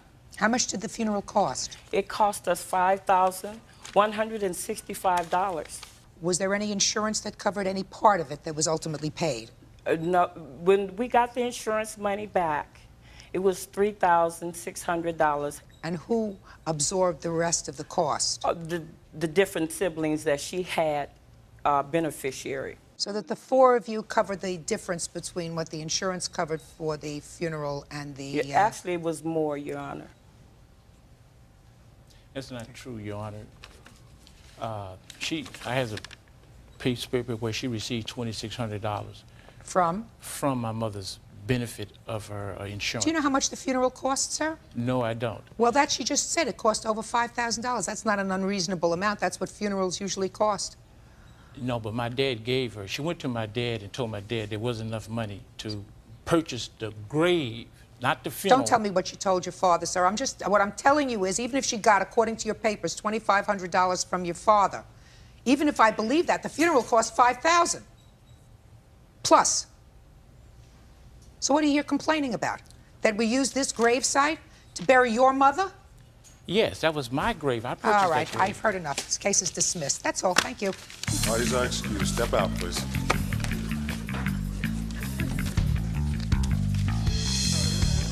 And now the next case. Parties on Downs versus Downs. Step forward, please. 51-year-old Amelia Downs says after her husband died, his ex-wife, Esther Downs, 46, refused to return his automobile. Mrs. Downs, you were married to Mr. Downs at the time of his death, correct? Correct. Mrs. Downs, you had been married to Mr. Downs for 22 years and have children with him. Yes. How many children do you have? 2. How old are they? 21 and 19. When did you marry Mr. Downs? I married him 2 years ago, November 8th. November 1st, excuse me. 1995? Yes, Your Honor. And when did he pass away? He passed away on the 8th. The 8th of what? 95. So you were married a total of 7 days? Yes, Your Honor. Hardly enough time for honeymoon. Yeah. This dispute is over an automobile. An automobile that the deceased had at the time of his death that was in his name, is that right? Yes.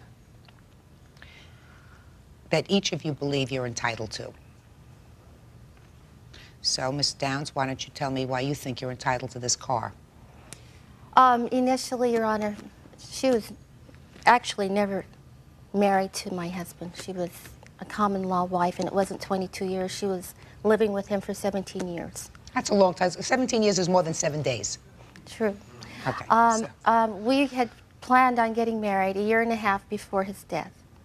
And he was going through a divorce because he wanted to make sure that the living arrangements that he had with Esther was final. So she wouldn't come back and say that they were actually married. So he went through a divorce with her, even though you say they weren't married? Yes, Your Honor. Judge Judy continues in a moment. Why didn't you pay the parking tickets? I paid a lot of them. You didn't pay all of them. You No. acknowledge you didn't pay all of them. Why didn't you pay them? I was unemployed at the time. That's not her problem. Real cases, real people. Judge Judy. Amelia Downs wants her late husband's ex-wife, Esther Downs, to return his car. Could we move on with this, please? Get to the car. During the period of time that he was, we were planning for our marriage, the doctor told him that he had leukemia, but he didn't tell him he was going to die. And he was in the hospital for a period of time. During that period of time, the divorce papers were final. He was in and out of the hospital. Every time he went into the hospital, Esther would come and borrow the car. I think that was on 4 occasions that he was admitted in the hospital, and each occasion she'd borrow the car. After his death, I told her I was going to come and pick the car up. She said, okay. I went to the house. When I got there, she said she changed her mind. I didn't argue with her. She drove me home. And the car was paid off. It was a brand new 1995 Concord, Chrysler Concord, and he had only driven it for 8 months.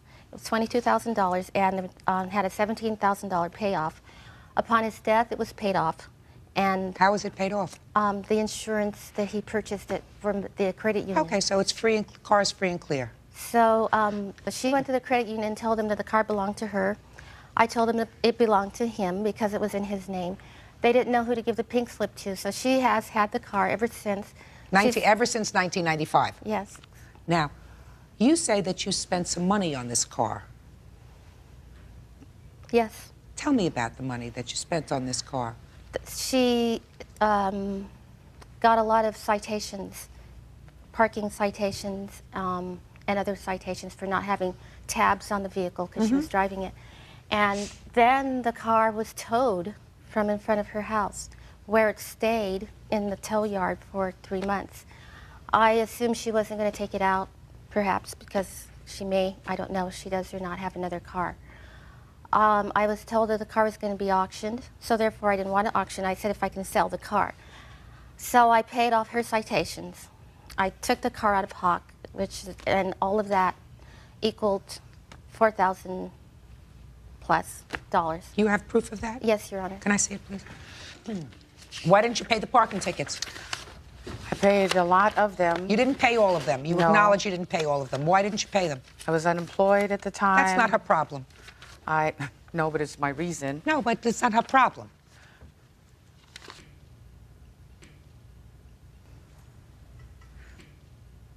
You amassed $1,086 in parking tickets.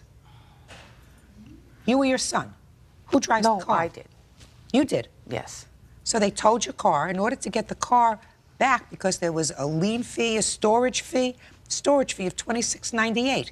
I didn't have the money. So she paid it, $4,000? Yes. And you still have the car? No. Who has the car? I had the car towed to my house, Your Honor, because I thought I was going to be able to sell it, but I can't even park it legally on the street because it's not registered. I can't register it because I don't have the pink slip and I can't get the pink slip. Where's the pink slip? The credit union won't release the pink slip because she says that she owns the car, and I say my husband owns the car, and they want a judge to tell them who to give the pink slip to. All right.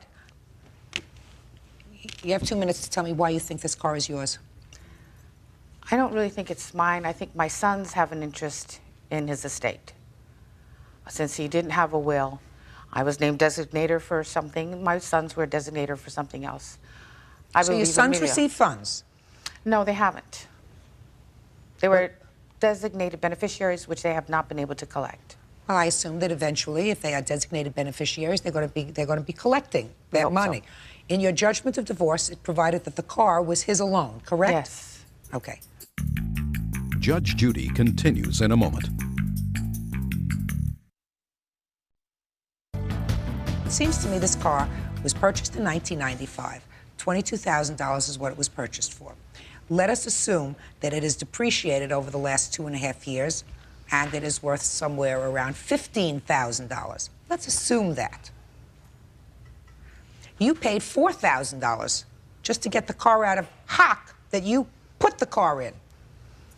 Right? Yes. Good. So, I'm going to have my clerk prepare an order that the pink slip for the car be turned over to you, madam. Thank you. And that way, you will be able to recoup the $4,000 that you spent on the car. You and your sons had an opportunity to drive the car. I must tell you, Mrs. Downs, I find that you acted very irresponsibly with regard to not taking care of the car. Your sons may have had an interest in it. They should have taken better care of it and made sure it didn't wind up in the pound. That's all. Parties are excused. You may step out. Thank you.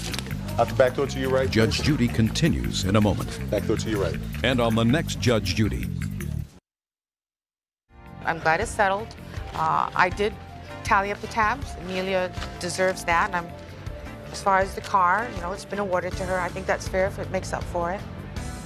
I'm glad it's over. And good luck to you. Thank you.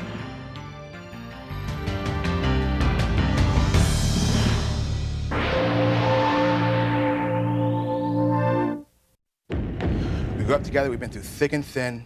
But these boyhood friends parted company when one of them won $500,000. After that, I couldn't be friends with him no more because he had a swelled head. Your Honor, Step up here, he's sir. lying, Your Honor. Just a second. That's my strong suit, sir, to tell who's lying. What makes sense? Common sense. Harkness is suing his former best friend, 27-year-old printer Stephen Cutler, for a $3,000 loan. Stephen says John promised him the money after he won a huge settlement. Order, all rise. Thank you.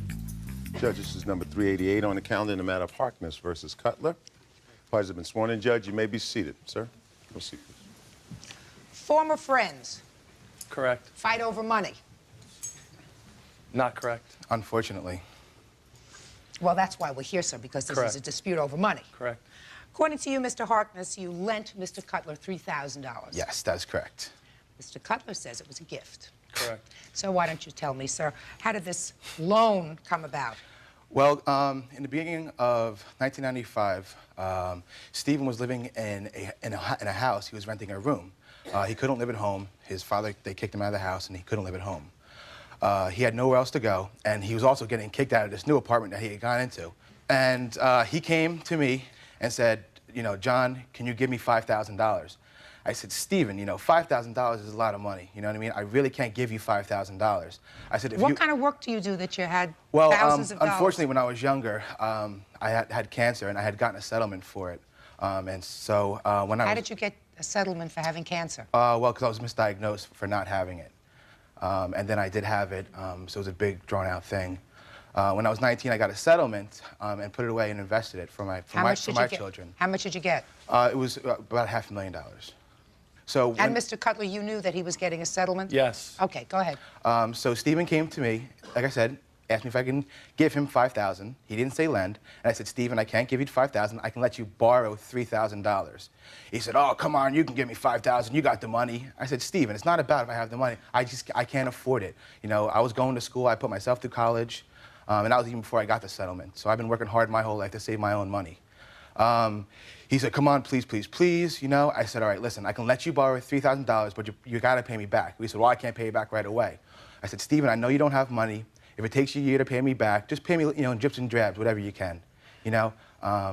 So I gave him the money. He was so happy, you know. He said, thank you. My witness was present. What did you write him a check? I wrote him a check. And when I went to write him the check out, he said, don't write the check out to me, write it out to my father, because I don't have enough money in my account to cover it. Well, I said, that, you know, seems pretty sensible. He was asking me for the money, so obviously he didn't have money to cover it. And he said, I need the money right away because I have to put it down on a new apartment. So I said, no problem. I wrote the check out to his father so his father could cash it. After I gave him the money, I saw him less and less over the next 6 months. Come that October, I went back to college to get my bachelor's degree. So, and then I saw Stephen less even more. So I called Stephen up. Hey, Steve, I haven't talked to you in so long. How you been? What's going on? This and that. We talked like old buddies, like nothing had ever happened. Soon as I mentioned the money. What money? I said, Stephen, come on. You know, we grew up together. What do you mean, what money? You know? He said, you said that was a gift. I said, Stephen, come on. Who's going to give somebody $3,000? I was like, I haven't even given anybody in my own family $3,000, let alone a good friend. I said, I can let you, I said, I let you borrow it. We said, that's not what you told me, and hung up the phone. Okay, stop. Mr. Cutler, did you need money? No, I did not, Your Honor. You were working in 1995? Yes, I was. What kind of work were you doing? Working in a soda distribution company. Doing what? Forklift work and just distribution, loading trucks up. Okay. Were you evicted from residences at that time? No, I wasn't. Your Honor, Well, tell me. Your Honor, that's a lie. Just a second. We let you speak. Get back in a second. You don't deny that he transferred, I'm not going to say gave, loaned, or whatever, he transferred $3,000 to you for your benefit? Yes, he did. Yes, he did. Now you tell me how that came about, sir. We were longtime friends. We grew up together in the same neighborhood. And I knew John was getting a settlement, and he said to me, he said, Steve, he said, if I ever get a large settlement, he says, I'm going to take care of you and George Altz because you guys have been my best friends for so many years. Now, that's what he said to me. He said, you guys are going to get $5,000 each and a trip to Europe, he said to me. He said, I'm going to take you to Europe on me. That's what he told me. I'm going to take you to Europe. To Europe, yes, on him. Just That we were going to go backpacking, hiking. So did you ever do that? No, we didn't. No, we Okay. didn't. So tell me about the $3,000.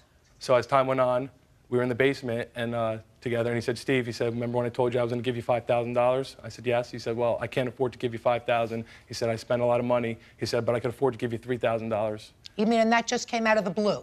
Yes. Just to hanging out in the basement? Yeah, we were, yes. Did you say to him, what happened to the backpacking that we were going to do, the traveling No, we were going to do? I never brought up Europe. I wasn't going to be greedy. I figured whatever, you know, he was going to give me, he was going to give me. So it just came out of the blue. To be honest with you, it's been a few years. I don't remember the exact conversation, how it was brought up. I do. To be honest with you. Go ahead. It never took place in my basement. Yes, it did.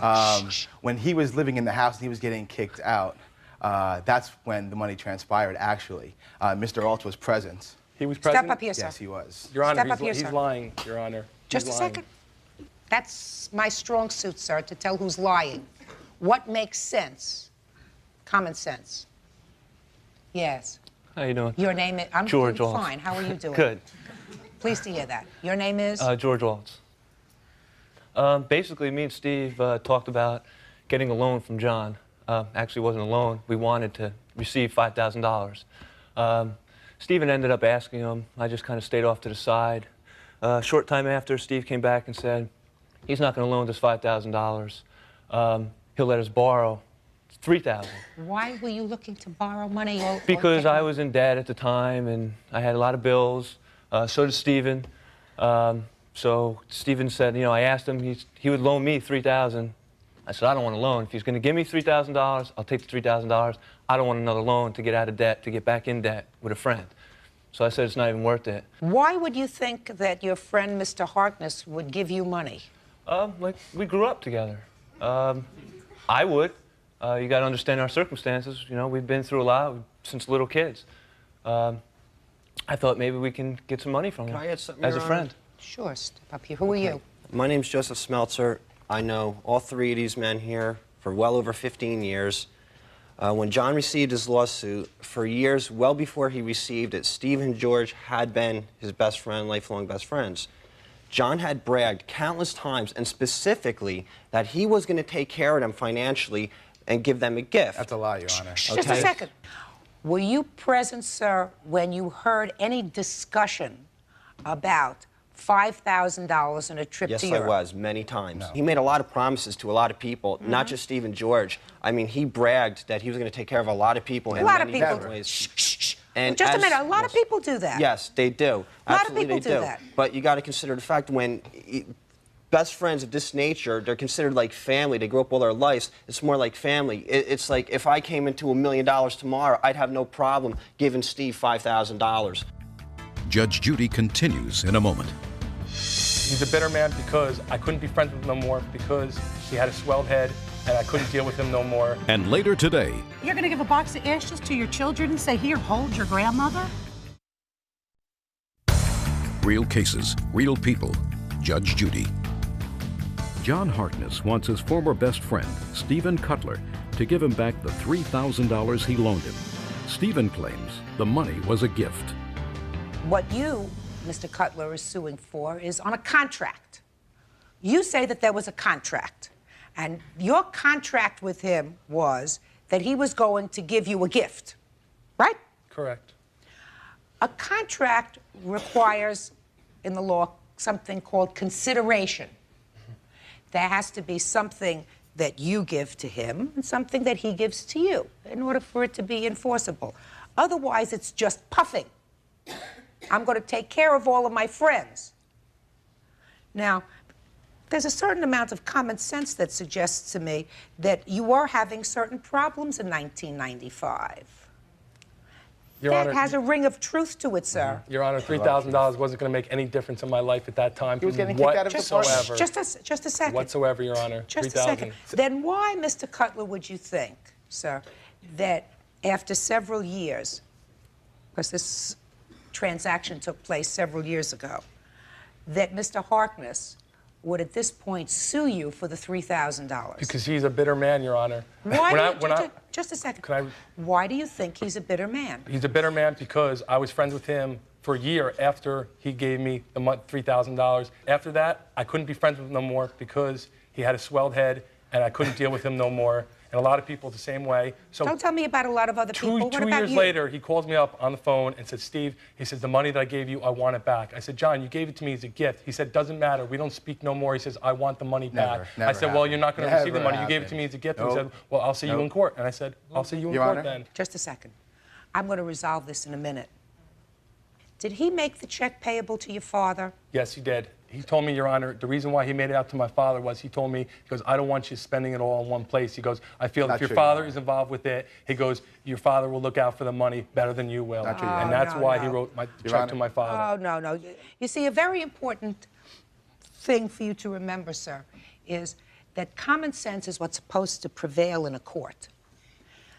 If he were giving you money outright, he would have given you the check made out to you. And I'm going to tell you why. Because if you didn't need the money immediately, you could have opened up a bank account, put that check in the bank account, and waited for the check to clear. The fact that he made the check out to your father suggests to me that you needed the money immediately. Yes. And thank you for agreeing with me. Sorry. I also think, Mr. Cutler, that of all of his friends, I haven't heard of anybody else that just took money from him. Right? You haven't told me about anybody else that just took money. I'm the only one here, Your Honor. I mean, there were other people. There were other people. No, there wasn't. I could have brought many witnesses here, but... Name one. Just a second. Why'd you bring him? Hey! Sorry. Sit down now. Mr. Harkness, I am satisfied based upon primarily the one tangible thing that we know, which is that you both agree on, that you made the check payable to his father, and that suggests to me that there was an immediate need that he had for the funds, Yes, which Your Honor. supports your story that he needed the funds immediately for a new apartment, which is totally different from what he's saying is that you were in the basement of your building making out a check and you said, I hear I'm going to give you some money. No, never happened. Well, I know you say it never happened. So I am giving you a judgment, sir, in the amount of $3,000, which is the amount of the loan. Thank you, Your that's Honor. all. Parties are excused. You may step out. That's right. Out this way, gentlemen. This way. Out the back, go to your right. A freak in disguise, bro. See, that's all he can say. A freak in disguise. That's all he Look can at you. say. Rip off that suit and That's all he nothing can but say. white trash. White trash with a Mama's a freak, with his a dad's a bachelor's degree. freak, his whole family's Bachelor's freak. degree. Ask him what degree he has. Ask him how many degrees he has. Nothing. I'm white trash. And now the next case. Parties on Gendron versus Gendron. Step forward, please. 42-year-old Suzanne Gendron wants her former sister-in-law, Teresa Gendron, to return the ashes of her mother. Very strange case. And very old. Your mother died 21 years ago, according to your complaint. Correct. How old was she when she died?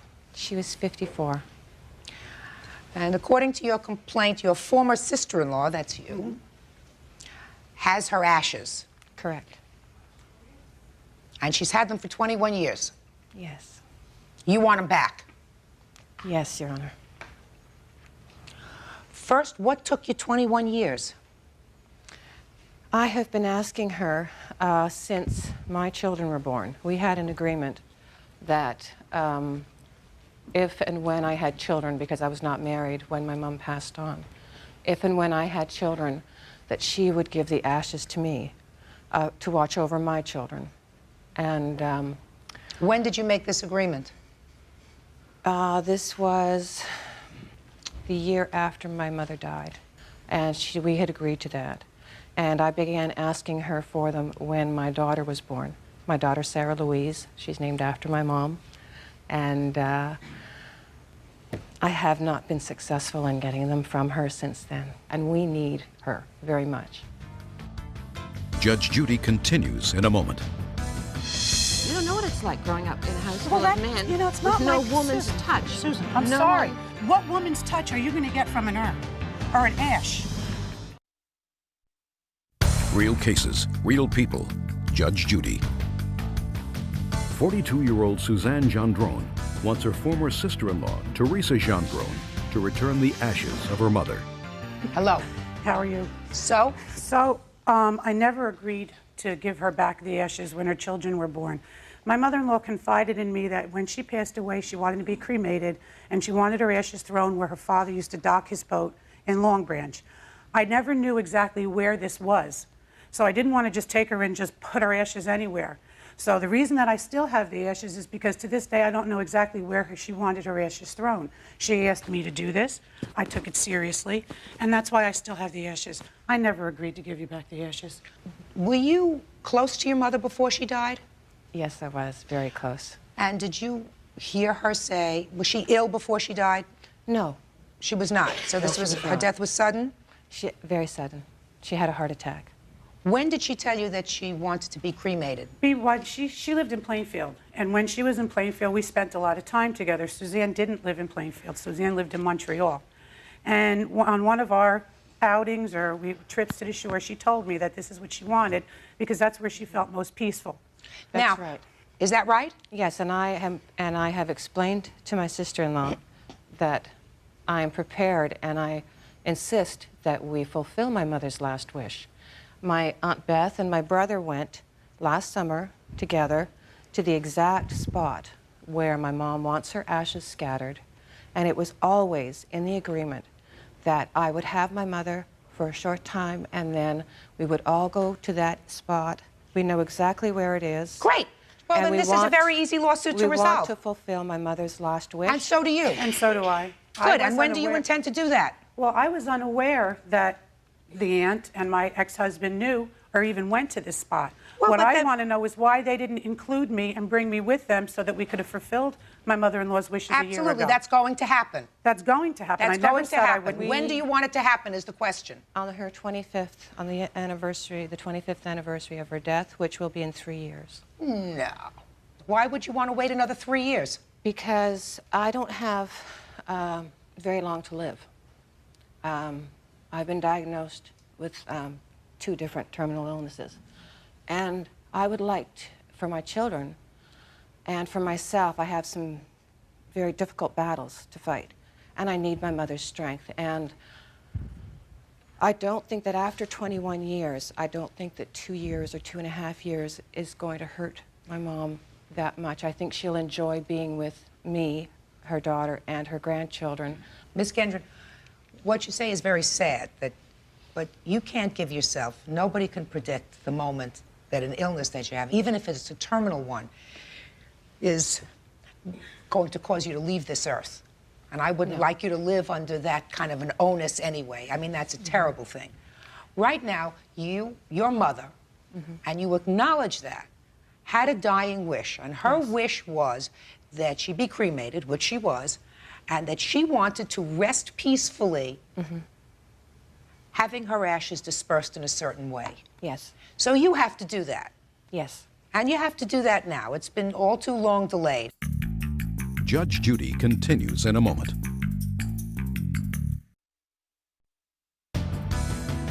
What is clear to me is that every person has the right to dictate what happens to them at the time of their death. Your mother did that. Yes, she It's did. been delayed for 21 years. It should not be delayed at all. I will make an order, and you tell me at what point you're going to be ready to go to New Jersey. That's where she wanted to be scattered. So you tell me when, and I will fix a time frame, a week or a 2-week period. Spring. In the spring? Step up here. Yes. April? Good. April. How about May? May 15th. That's my daughter's birthday. She's named after my mother. Is that a good date? That's a good date. May 15th? Yes. Fine. That on or before May 15th, the 2 of you, together with any of the siblings that want to accompany you, will finally fulfill your mother's last wish. Case is resolved. Thank you. Thank you. Parties are excused. You may step out. Judge Judy continues in a moment. Please. Thank you. And on the next Judge Judy, In my opinion, my sister-in-law feels like a box of ashes is going to take all her guilt and loss away from her. That's going to put something back into her life. I don't live with a box of ashes. It's not a I box live of with ashes. It's my memories. mom. You're going to give a box of ashes to your children and say, "Here, hold your grandmother"? No, I had a beautiful urn made for Mom. You don't know what it's like growing up in a house Well, full of that, men you know, it's with not no like woman's Susan. touch. Susan, I'm No. sorry. What woman's touch are you going to get from an urn or an ash?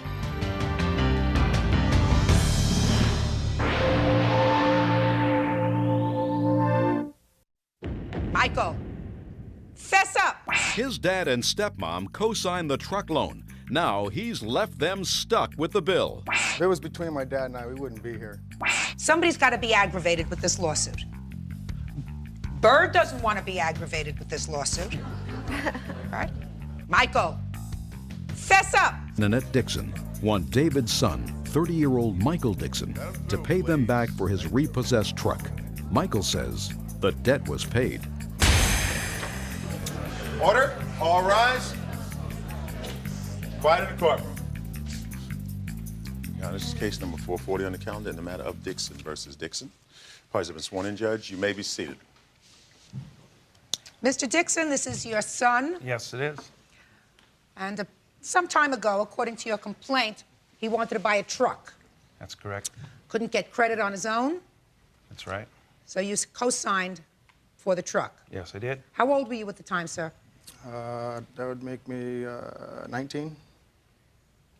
And you're 30 now? Yes, I am. And how long did you have this truck? Roughly 2.5 years. And then it got repossessed That's correct. because you stopped making. Payments. Yes. And then you were about 20 years old, so everything was terrific. And your father says that the credit company came after him. That's correct, yes. They came after me, and they repossessed it, and they auctioned it off, and the balance was due on it was $4,400. And they were going to come after me and take me to court if I didn't start making payments. So I agreed to start making the payments of $200 a month, and I told my boy that this is going to have to be taken care of, and he just basically said it wasn't his problem. And He was 21 years old at the time. no, I didn't get the paperwork until '96, July of '96, when they came after me. So for 8 years, they were quiet. No. No, it was. That's wrong. It was repossessed I think in '89. No, 90. I mean, or '90. You're Mrs. Dixon? Yes. I am. Are you his mother? No, I am his stepmother. When did you become his stepmother? In 1989. When, for the first time, did you hear from this credit company? On July of '96, we got some documents in the mail from this lawyer that was taking over the case to retrieve the money that was owed on it. Now, Mr. Dixon, so what you're telling me is between the time that the truck was repossessed Yes. in 1989 until 1996, you knew nothing about the fact that there was a deficiency when the truck was repossessed? I was not aware of it, no. Now, you were made aware, however, between 1989 and 1996 that there were monies owed on the truck? No, I wasn't. Chrysler sent me a letter saying that it was sold for more than it was owed. Let me see that. I don't have. It was 9 years ago. I don't have that. I don't keep that records. Your that Honor, I have paperwork here showing about the repossession, the year. I have letters from the attorney. Does anybody have any letters between 1989 and 1996? Yes. Can I see them? Yes. But, Your Honor, what gets me about this whole thing is our grandchildren. It's been on my... Our presents, for the kids' presents are sitting right here that they didn't get for Christmas. I called my dad, told me to come by with him. This has all been because of all this that's been going on. How many children do you have? I have 3. Your Honor, this is the second time we've taken him to court. 1996, they pulled the same thing. They moved, did not let us know where the kids were living. And also, my husband finally got to see him at Christmas down at his other son's house.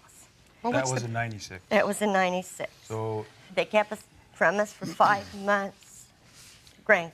he stated to me that the way things are at this point, it wouldn't be a good idea for us to see the kids, the You've grandchildren. always been welcome. You have always been welcome. Mr. Dixon, what's the problem, while I'm looking this over, with your father visiting with the children? I called him and told him he's welcome to come anytime he wants. But see, you heard him say, I was welcome, not my wife. That is correct. He Why was is welcome. that? Because this is the reason we're here is because of her. Why? Because.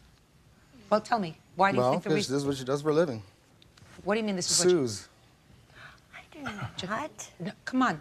That's only giving me One-word answers. Well, she's got several other cases that she's suing other people for, and that's what this is all about. Well, if it was between my dad and I, we wouldn't be here. It's not You true, think so? Michael. Yes. Well, let me tell you this. This is a confession of judgment that I'm looking at. Have you seen it?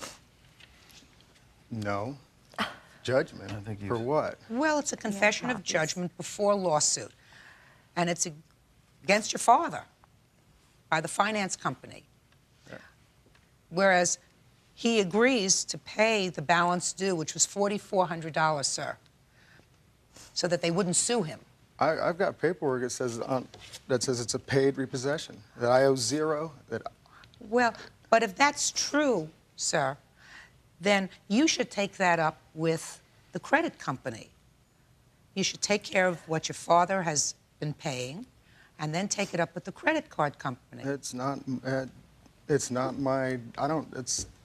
I've done my time on it. I mean, No, yes, sir. it's been a paid repossession. I had paperwork showing that it was paid. All right. First, A, you don't have the paperwork to show me. B, even if you did, your father is the innocent party. You bought the truck. You used the truck. You stopped paying on the truck. Defaulted on the loan. They repossessed your truck, right? That's correct. And he's paying.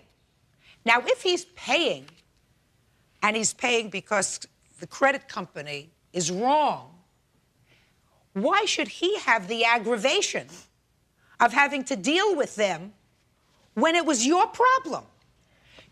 You were guilty. You bought something you couldn't pay for. You stopped paying for it. They came and repossessed it. He was a good guy and co-signed for you, right?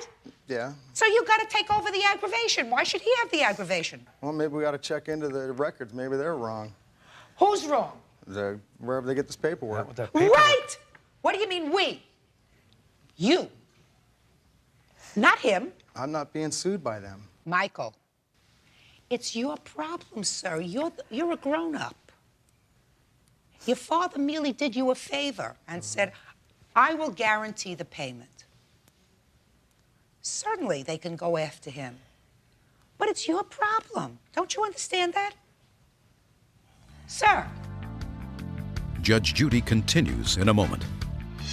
They'll end up, hopefully, still loving each other, but not you. You're supposed to be in the background, and you're not supposed to instigate trouble.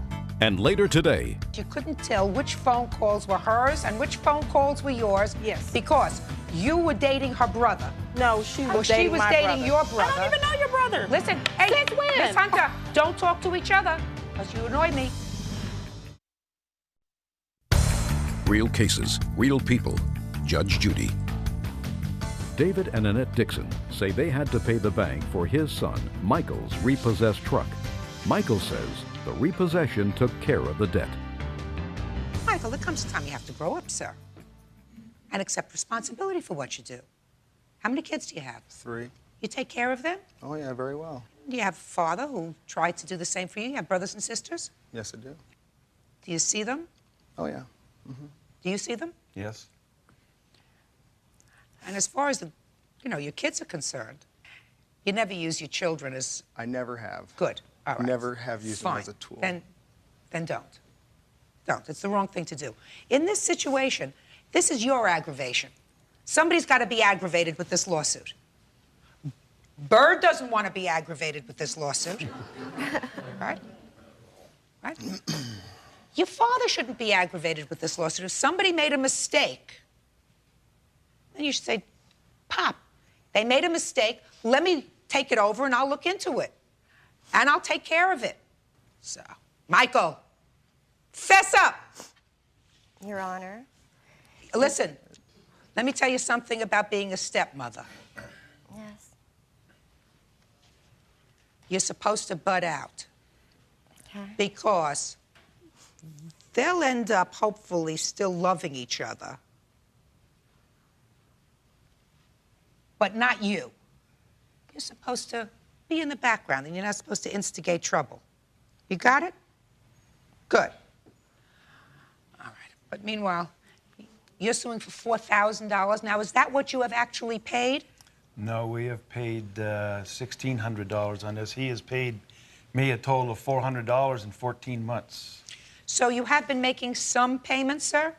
So, yeah, I gave him just to keep her happy, to keep him happy. So you acknowledge some sort of responsibility. Just to keep my dad and I on good terms, I would have done anything. Well, that's good. So far, you've paid $1,600. Is that right? Yes, we have. And according to you, Michael, you are going to be able to establish that this truck was sold without a deficit, correct? Yes. Good! Then I am going to give you, sir, an interim order. Your out-of-pocket so far is $1,600. Is that correct? Mm-hmm. Good. In the event, of course, Michael, that you cannot establish to the satisfaction of the credit company that they are mistaken, this is without prejudice to your father, if he has to, coming back here, if you refuse to take on the obligation for the remainder of the bill, coming back to court to seek the remainder of the judgment. Do you understand? Yeah. Do you understand? Yes. Good. Judgment in this case is for the plaintiff in the amount of $1,600. That's all. Parties are excused. You may step out. Out this way, man. Back, go to your right, please. Used to be real tight. Yeah, used to be. We used to work together every day. And he said, I can come over. You don't even remember? But she cannot. Because we wouldn't be here. That's... If it was just you and I, we wouldn't be here. That's not right. Michael? You know we wouldn't be here. And now the next case. Parties on Hunter versus Harvey. Step forward, please. 24-year-old Stephanie Hunter says her former roommate, 24-year-old Katrina Harvey, owes her for long-distance phone calls. All right, this dispute is about a phone bill. Yes. You were living with the plaintiff, is that correct? Yes, I was. How did it come about that she was living with you? Me and Katrina have been friends since we were about 16 years old. We were really close. She stayed with me before she moved away. I guess she was having problems down in Carolina where she was at. She decided she wanted to come back to California. I told her if she wanted to come back, you know, she can come stay with me until she got on her feet. And she did that. And the only arrangement was that she paid for her own long-distance phone calls. Well, what it was is she paid me $100. She only stayed a month, and she was supposed to pay for her own phone bill, yes. Okay. All the phone calls that she made, she was supposed to pay for it. Okay. And you say she left and didn't pay the phone bill. Right. And how much was her phone bill? The phone bill was $362 and... For 1 month? For 1 month. It was $362.65. Okay. Your defense. When I moved there, originally I was there for like 3 weeks total. And when I first got there, I gave her $100. And she said, the only thing I want you to pay for is for your phone calls. So I said, well, apply that to the phone calls. She's lying. Just a second. No, you're lying. Just a second. She's lying. Shh. Hey. Okay. First of all, madam, what you're telling me now is nothing remotely similar to what you put in your answer, which I have. I mean, that's a good story. No, but I told But that's a good story. But in your answer, you say... Well, she just told you that I gave her 100. Listen to me. In your answer, you say that you agreed to pay the phone bill, but the problem was you couldn't tell which phone calls were hers and which phone calls were yours. Yes. Because you were dating her brother. No, she was dating my brother. Your brother. I don't even know your brother. Listen, hey, Since when? Miss Hunter, listen to me. Don't talk to each other, because you annoy me. Judge Judy continues in a moment. Not having sisters. You do have a sister. I do not have any sisters. You do have a sister. Just give me a sister then. Tell my mother that. Girl, let her know that. She has extra children. Real cases, real people. Judge Judy. Stephanie Hunter is suing her former roommate, Katrina Harvey, for unpaid phone bills. Katrina claims they both made calls to the same phone number, making them equally responsible for the phone bills. She was dating your brother, and Both of you were calling your brother, which accounts for a lot of the long-distance calls, and that's your defense. It had nothing to do with this $100 that you say you gave her on deposit. Both of us were not necessarily calling my brother. My phone calls were made to, when I moved out here and I was not having any type of problems, I just decided to come back. When I decided to come back, she, God, I forgot my thought. Because you're lying. No. Miss Hunter, listen to me. Miss Hunter, if you speak to her again, I'm going to dismiss your lawsuit. Okay. Understood? Okay. And then you're going to leave here with nothing. Okay. Not even the opportunity of having it heard. Okay. The calls that I were making were to my place of employment because I transferred out here. That number and my son's father is the only. I've made some calls to my brother, but not as numbered, not as nearly any of that. All right. Now, 803 is where you came from, is that right? Yes. Area code 803. Mm-hmm. And what's 813? I have no idea what 813 is. The highlighted portions are Trina's calls. Judge, excuse me? The highlighted portions are Trina's call, and Judge, Just a second, you say that, but what I'm trying to figure out is most of these calls are to an 803. Mm-hmm. That's Columbia, South Carolina. Right. The ones that are circled in blue are mine. They're a bottom portion. There's about 5 phone calls that are mine. I understand that. And that's to Newcastle. Listen to me. The 813, I don't know. St. Petersburg, Florida. Who lives in St. Petersburg, Florida? Her Who friend knows? Angela. She has a million men. Who knows? Who Listen to me. knows in Florida? Hey, who knows? One more time, and then you're both gone.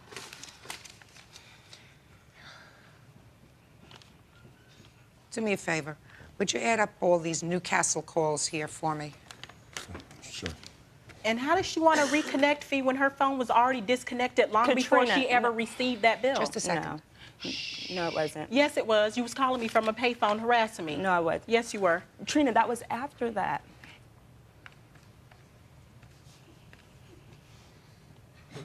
Very good. $50.73, Judge. Now, $312. How much, madam, did you give her towards your phone bill? $100. I don't believe you. I don't believe that the $100 was towards that, because if it was, you would have absolutely included it in your answer. So forget about the $100. You didn't give her $100 towards your long-distance bill as soon as you walked in. Yes, I did. Well, I don't believe you. I don't believe you. You lived in her house. There was gas, there was electric, there was food, there was all the, I was there for things. 3 weeks, and there is nothing that I would not have done for her. Judge Judy continues in a moment.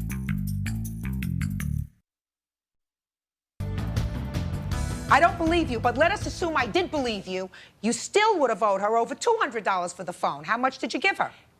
I'm just trying to tell you that she was calling my brother just as much as I was using that phone. That's how come we cannot determine which one of those calls were hers and what were mine. I can determine it. 803 is where you came from, correct? Uh-huh. And my brother comes from 803, too. Just a second. Do you have your last month's phone bill, the phone bill? Yes, I do. A couple of months ago. Can I take a look at it? Yes, I do. And I also have my... Shh, don't. Okay. Just give me what you have. Okay.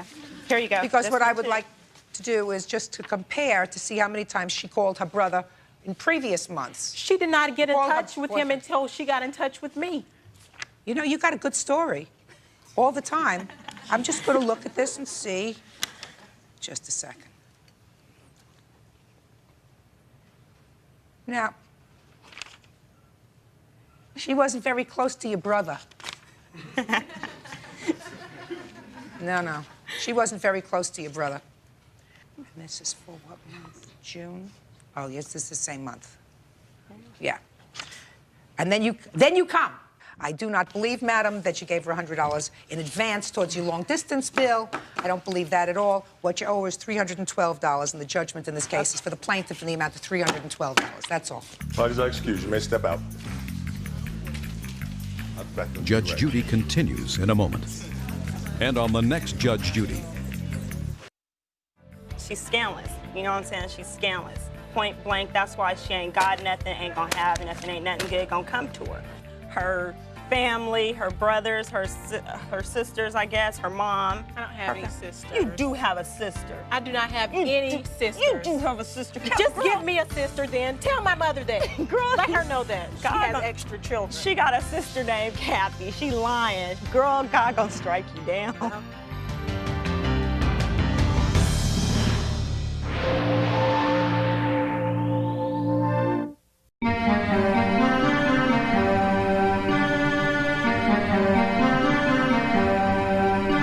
जिंदगी में किसी को नहीं अपना ना मिला, प्यार जिनको किया वो ही मुझे धोखा दिया, गलती से फिर भी उनको मैंने मौका दिया, बदले में क्या विश्वास को मेरा तोड़ दिया।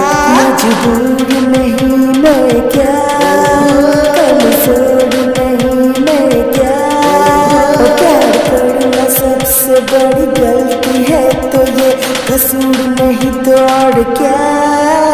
अफसोस है ये मेरा जिसको दिल से चाहा, मतलब से चलती थी वो इसीलिए मुझको छोड़ दिया। दिन रात बहुत रोया, सोचा क्या क्या मैंने खोया, कोई भी नहीं था सच में जो आज भी भूल नहीं पाया। जिंदगी में किसी को नहीं अपना ना मिला, प्यार जिनको किया वो ही मुझे धोखा दिया, गलती से फिर भी उनको मैंने मौका दिया, बदले में क्या विश्वास को मेरा तोड़ दिया। एक दिन मेरा सब कुछ था, आज कुछ भी नहीं रहा, और मेरे जिंदगी में आके मेरे फीलिंग्स को तू क्यों ऐसे तोड़ दिया, और जैसे मुझको छोड़ दिया, मेरे दिल को तोड़ दिया। एक दिन आएगा जिस दिन तुझको कोई मेरे जैसा रुलाएगा, फायदों से चलती है तू, आज बदल गया है तू, वादा किया था एक दिन साथ में रहेगी, बेवफा निकली आज तू।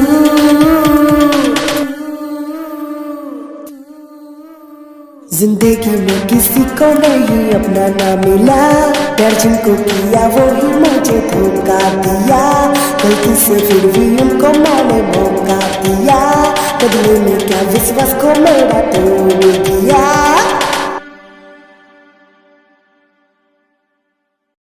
भाई साहब बहुत ही बड़ा मैच होने जा रहा है, Pakistan versus India, Hindustan versus Pakistan. Pakistan की तरफ से बॉलिंग पे मोहम्मद आमिर और उन्होंने भेजे हैं इंडिया वालों ने दोनों शर्मा। देखते हैं अपनी टीम को शर्मा के भेजते हैं या गुलजार के भेजते हैं। First ball of the innings, Mohammad Amir versus Abhishek Sharma, the slogger on the strike end चौका मार गया यार। क्या बात है, क्या बात है भाई, क्या बात है, बदला ले रहा है लड़का अपना। ओ कौन सा चांस यार, कौन सा चांस, पीछे बाल है यार, कौन सी इतनी बच्चे हैं ना वो सारे खेलने वाले, खरीदे हुए एम्पायर सारे साले। चल भाई मोहम्मद आमिर, इसने जोबन दिखा दिया, अब तू चौका या छक्का खाई ना, अब इससे आउट ही करेंगे इंशाल्लाह। मार छक्का मार ना, बड़ा प्लेयर। ओह अपने गोडे गिट्टे बचाने वाला भी आ गया भाई। अच्छा ये वाहिद बैट्समैन है जोन सा बल्ले को ज़्यादा हिम्मत नहीं देता कि भाई तू मार, वो खुद ही लग जाती हैं इसकी बॉलें, या ये पैड पे कहा जाता है या कहीं और कहा जाता है। चल भाई मोहम्मद आमिर, ओए होए होए होए होए होए होए होए होए होए, आज तो भाई शर्में मच रहे हुए हैं दोनों, गर्म हो के आए हैं, शर्में गर्म हो के। आज कप्तान इनका कौन है, सूर्य कुमार यादव है या कोहली है, मुझे लग रहा है सूर्य है। सूर्य ने चंगे तपा के भेजे हैं कि जाओ उखाड़ डालो, अपनी जनता की हिफाजत करो। चल भाई आउट, बच गया बच गया बच गया बच गया बच गया बच गया बच गया। क्या बात है, क्या बात है, क्या बात है लड़के, क्या बात है, नॉट बैड, सही है। अभी भी 11 रन आया, सिर्फ 12। वो इतना तो हमने एक ओवर में मार देना है इनको, बल्कि नहीं 2 बॉलों पे एक ओवर कह रहा हूँ, चल भाई Abhishek Sharma, Mohammad Amir on the strike. ओए होए होए होए होए, मोहम्मद आमिर जो नाम है एतमाद का भाई साहब, इतना सौखा नहीं है इसको मारना। वो एक ही था जो सा लग गया। चल चल बाहर हो, चल बाहर हो, चल। बड़ा प्लेयर चौके मार के कहते हैं कि हम बड़े स्लोगर। एक स्लॉट में बाल मिली, चौका मार दिया। उस पे भी अंपायर ने भाईजान वो दे दिया था, चांस दे दिया था कि नहीं नहीं हमारा तो बच्चा है अभी, वो छोटा है, उसके तो पीछे थी, आगे थी, बाल सर पे थी, सर पे लग जाती है, इधर लग जाती है, उधर लग जाती है। चलो जी अगला ओवर। एड्स क्यों नहीं खत्म होते? Go premium, get the ads, free pack and the enjoy smooth nonstop gameplay. चल दो। चलो जी अगला ओवर किसे दें? स्पिनर को देना है Yasir Shah. The mystery, the leg break, तोड़ देगा लेग ब्रेक इंडिया वालों की। ओए होए होए होए, ये तो कोहली जी आ गए। कोहली कोहली कोहली कोहली कोहली, देखते हैं भाई कोहली क्या करता है इंडिया के लिए आज। धुर धुर, ये शॉट है यार, इससे अच्छी तो हमारा कोई दिल क्या शाटे मार लेता है। चल आजा भाई, दूसरी बॉल करेंगे कोहली जी को, देखते हैं कोहली जी क्या कुल करते हैं। ओह कहते हैं ना उसकी कहावत है उर्दू की कि गेंद लाहौर बल्ला पेशोर, मार छक्का मार। चल लो जी, ये घंटे का किंग, असल घंटे का किंग है भाईजान कोहली जी। पहली बॉल 2 बॉल मिस। अच्छा 2 बॉल ने कभी समझ नहीं आई कौन से छक्के मार रहा था ये, उन पे भी एक मारी है कहीं से कहीं, दूसरी भी, तीसरी पे उसने बड़ी प्यारी कवर ड्राइव के चक्करों में उसने थोड़ा सा बल्ला ऊपर हुआ और आउट हो गया। चल भाई बाहर हो। अगला स्काई, स्काई हट जाओ जी हट जाओ, स्काई आ गए हैं, कप्तान आ गए हैं, बल्कि यार ये तो कप्तान है। स्काई साहब देखते हैं क्या करते हैं। स्काई स्काई ओ गया, बच गया। हैं कोई बात नहीं 86, कोई बात नहीं, आजा पीछे आजा, गुस्सा नहीं करना, पता है माठे प्लेयर हैं, इतना कोई नहीं प्लेयर। चल भाई दूसरी बाल तू भी। स्काई स्काई कुछ तो करो, कर दिया भाई स्काई ने तो चौका मार दिया। 2 ओवरों में यार स्कोर बहुत थोड़ा है क्या। इंडिया यार कोई बड़ी टीम से मुकाबला करेंगे अगले मैच में ना, ऑस्ट्रेलिया या उन टीम में मज़ा आता है भाई खेलने में। ये थकी हुई टीम आ गई है सामने। चलो जी ले भाई। अच्छा ना कप्तान ने बेचारे ने मोटे शोटे हला के ना कुछ किया, जो उससे बड़ी उम्मीदें थी अभिषेक शर्मा, उससे बात थी रन मास्टर कोहली, कुछ भी नहीं कर सके कोहली। चलो जी अब आएगी हमारी बैटिंग। ये स्कोर तो 1 ओवर में चेज है। चलो चलो चलो चलो चलो चलो, भेजेंगे फखर जमान, दी रियल किंग, दी बाबर आजम, दी गोट, जर्सी नंबर 56। आ जाओ भाई बुमराह को लेके सामने। आ गया जी बुमराह, आ गया बुमराह।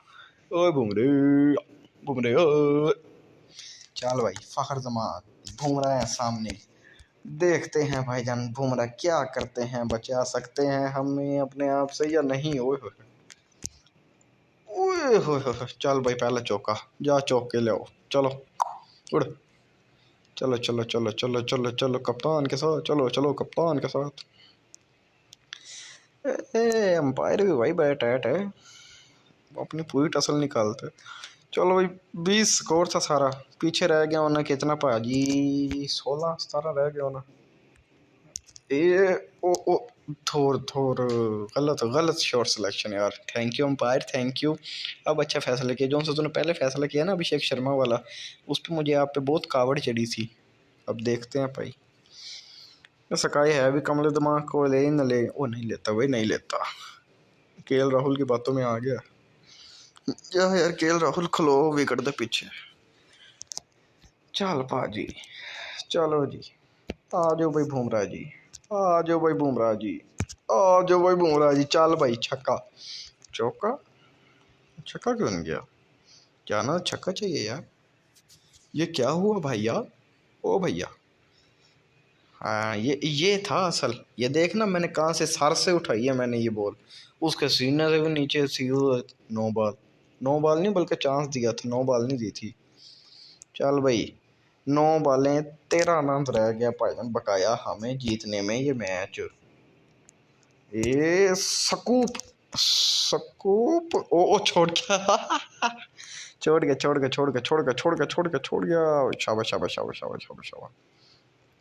फखरे आलम ये क्या किया तुमने, क्या गंद का घोल रहे हो, सही से खेलो ना। आगे बुमराह लगा हुआ है, कौन सा कोई जॉनसन लगा हुआ है, कितना आम सा बोल रहा है। 2 बॉलों पे चल यार मैच जीतते हैं, क्या टाइम पास हो रहा है इतना। 2 बॉलों पे मारते हैं छक्का और ये पहला, बल्कि चल चौका ही सही। 9 बॉल ही है भाजी, अंपायर साहब 9 बॉल देनी है। हाँ वेरी गुड वेरी गुड, अच्छा बंदा है यार तू, मैं तो इसलिए तुझे विद्वांती समझ रहा था, अच्छा बंदा है। शाबाश शाबाश, इस तरह ही हमारी खुशी में खुश हो। उन्होंने कौन सा तुम लोगों को पैसे देने हैं। चल आ जा भाई, बुमराह की 2 बॉलें रह गई हैं भाई, मुझे लग रहा स्कोर 10 से तो नीचे ही रह गया। चल चल भाई बुमराह छक्का, ए रे रे रे रे रे रे रे रे रे रे, बच गया बच गया बच गया बच गया। The king the king the king Babar Azam Babar Azam Babar Azam. चल भी बाबरे बाबरे बाबरे, एक तो छक्का लगा यार इसे। नहीं यार क्लास, बाबर की क्लास ही तो है ये। चौका मारिए कभी ने कोहली ऐसी निशाट, कभी मारिए कोहली ने ऐसी, कभी जिंदगी में कभी एक बल्ला, वो भी कोई एज निकल के लग चला गया पीछे। फैंस ऐसे समझते हैं ओए ओए Kohli shot, the selection of shot, the beauty of Kohli, the class of Kohli. ये मार सकता कोहली ऐसे। ओ आया कोहली साहब आए, पहली बाल पता नहीं बल्ला पिछोर गेंद लो, और दूसरी बाल वो भी कोई नहीं, कोई समझ आई यार क्या करेगा अब अगली बाल पे। तीसरी बाल आउट होके चल भाई आजा सकाए, तू ही संभाल अपनी टीम को। चल भाई कुलदीप यादव, ये अच्छा बंदा है यार, इसके बारे में कुछ नहीं करना। ओए हो बैठा गया बाल यार, फ्लिपर मारा फ्लिपर फ्लिपर, चला फ्लिपर। 20 हो गए, स्कोर रह गया यार, क्या खेले बंदा। छोटी टीमों के साथ यही तो होता है रोना। चल जीत गए, चल इतनी सी बात। तीजा इंडिया बोलो 1 ओवर में चेज हो गया तुम लोगों से मैच। आया ही किंग बाबर आजम।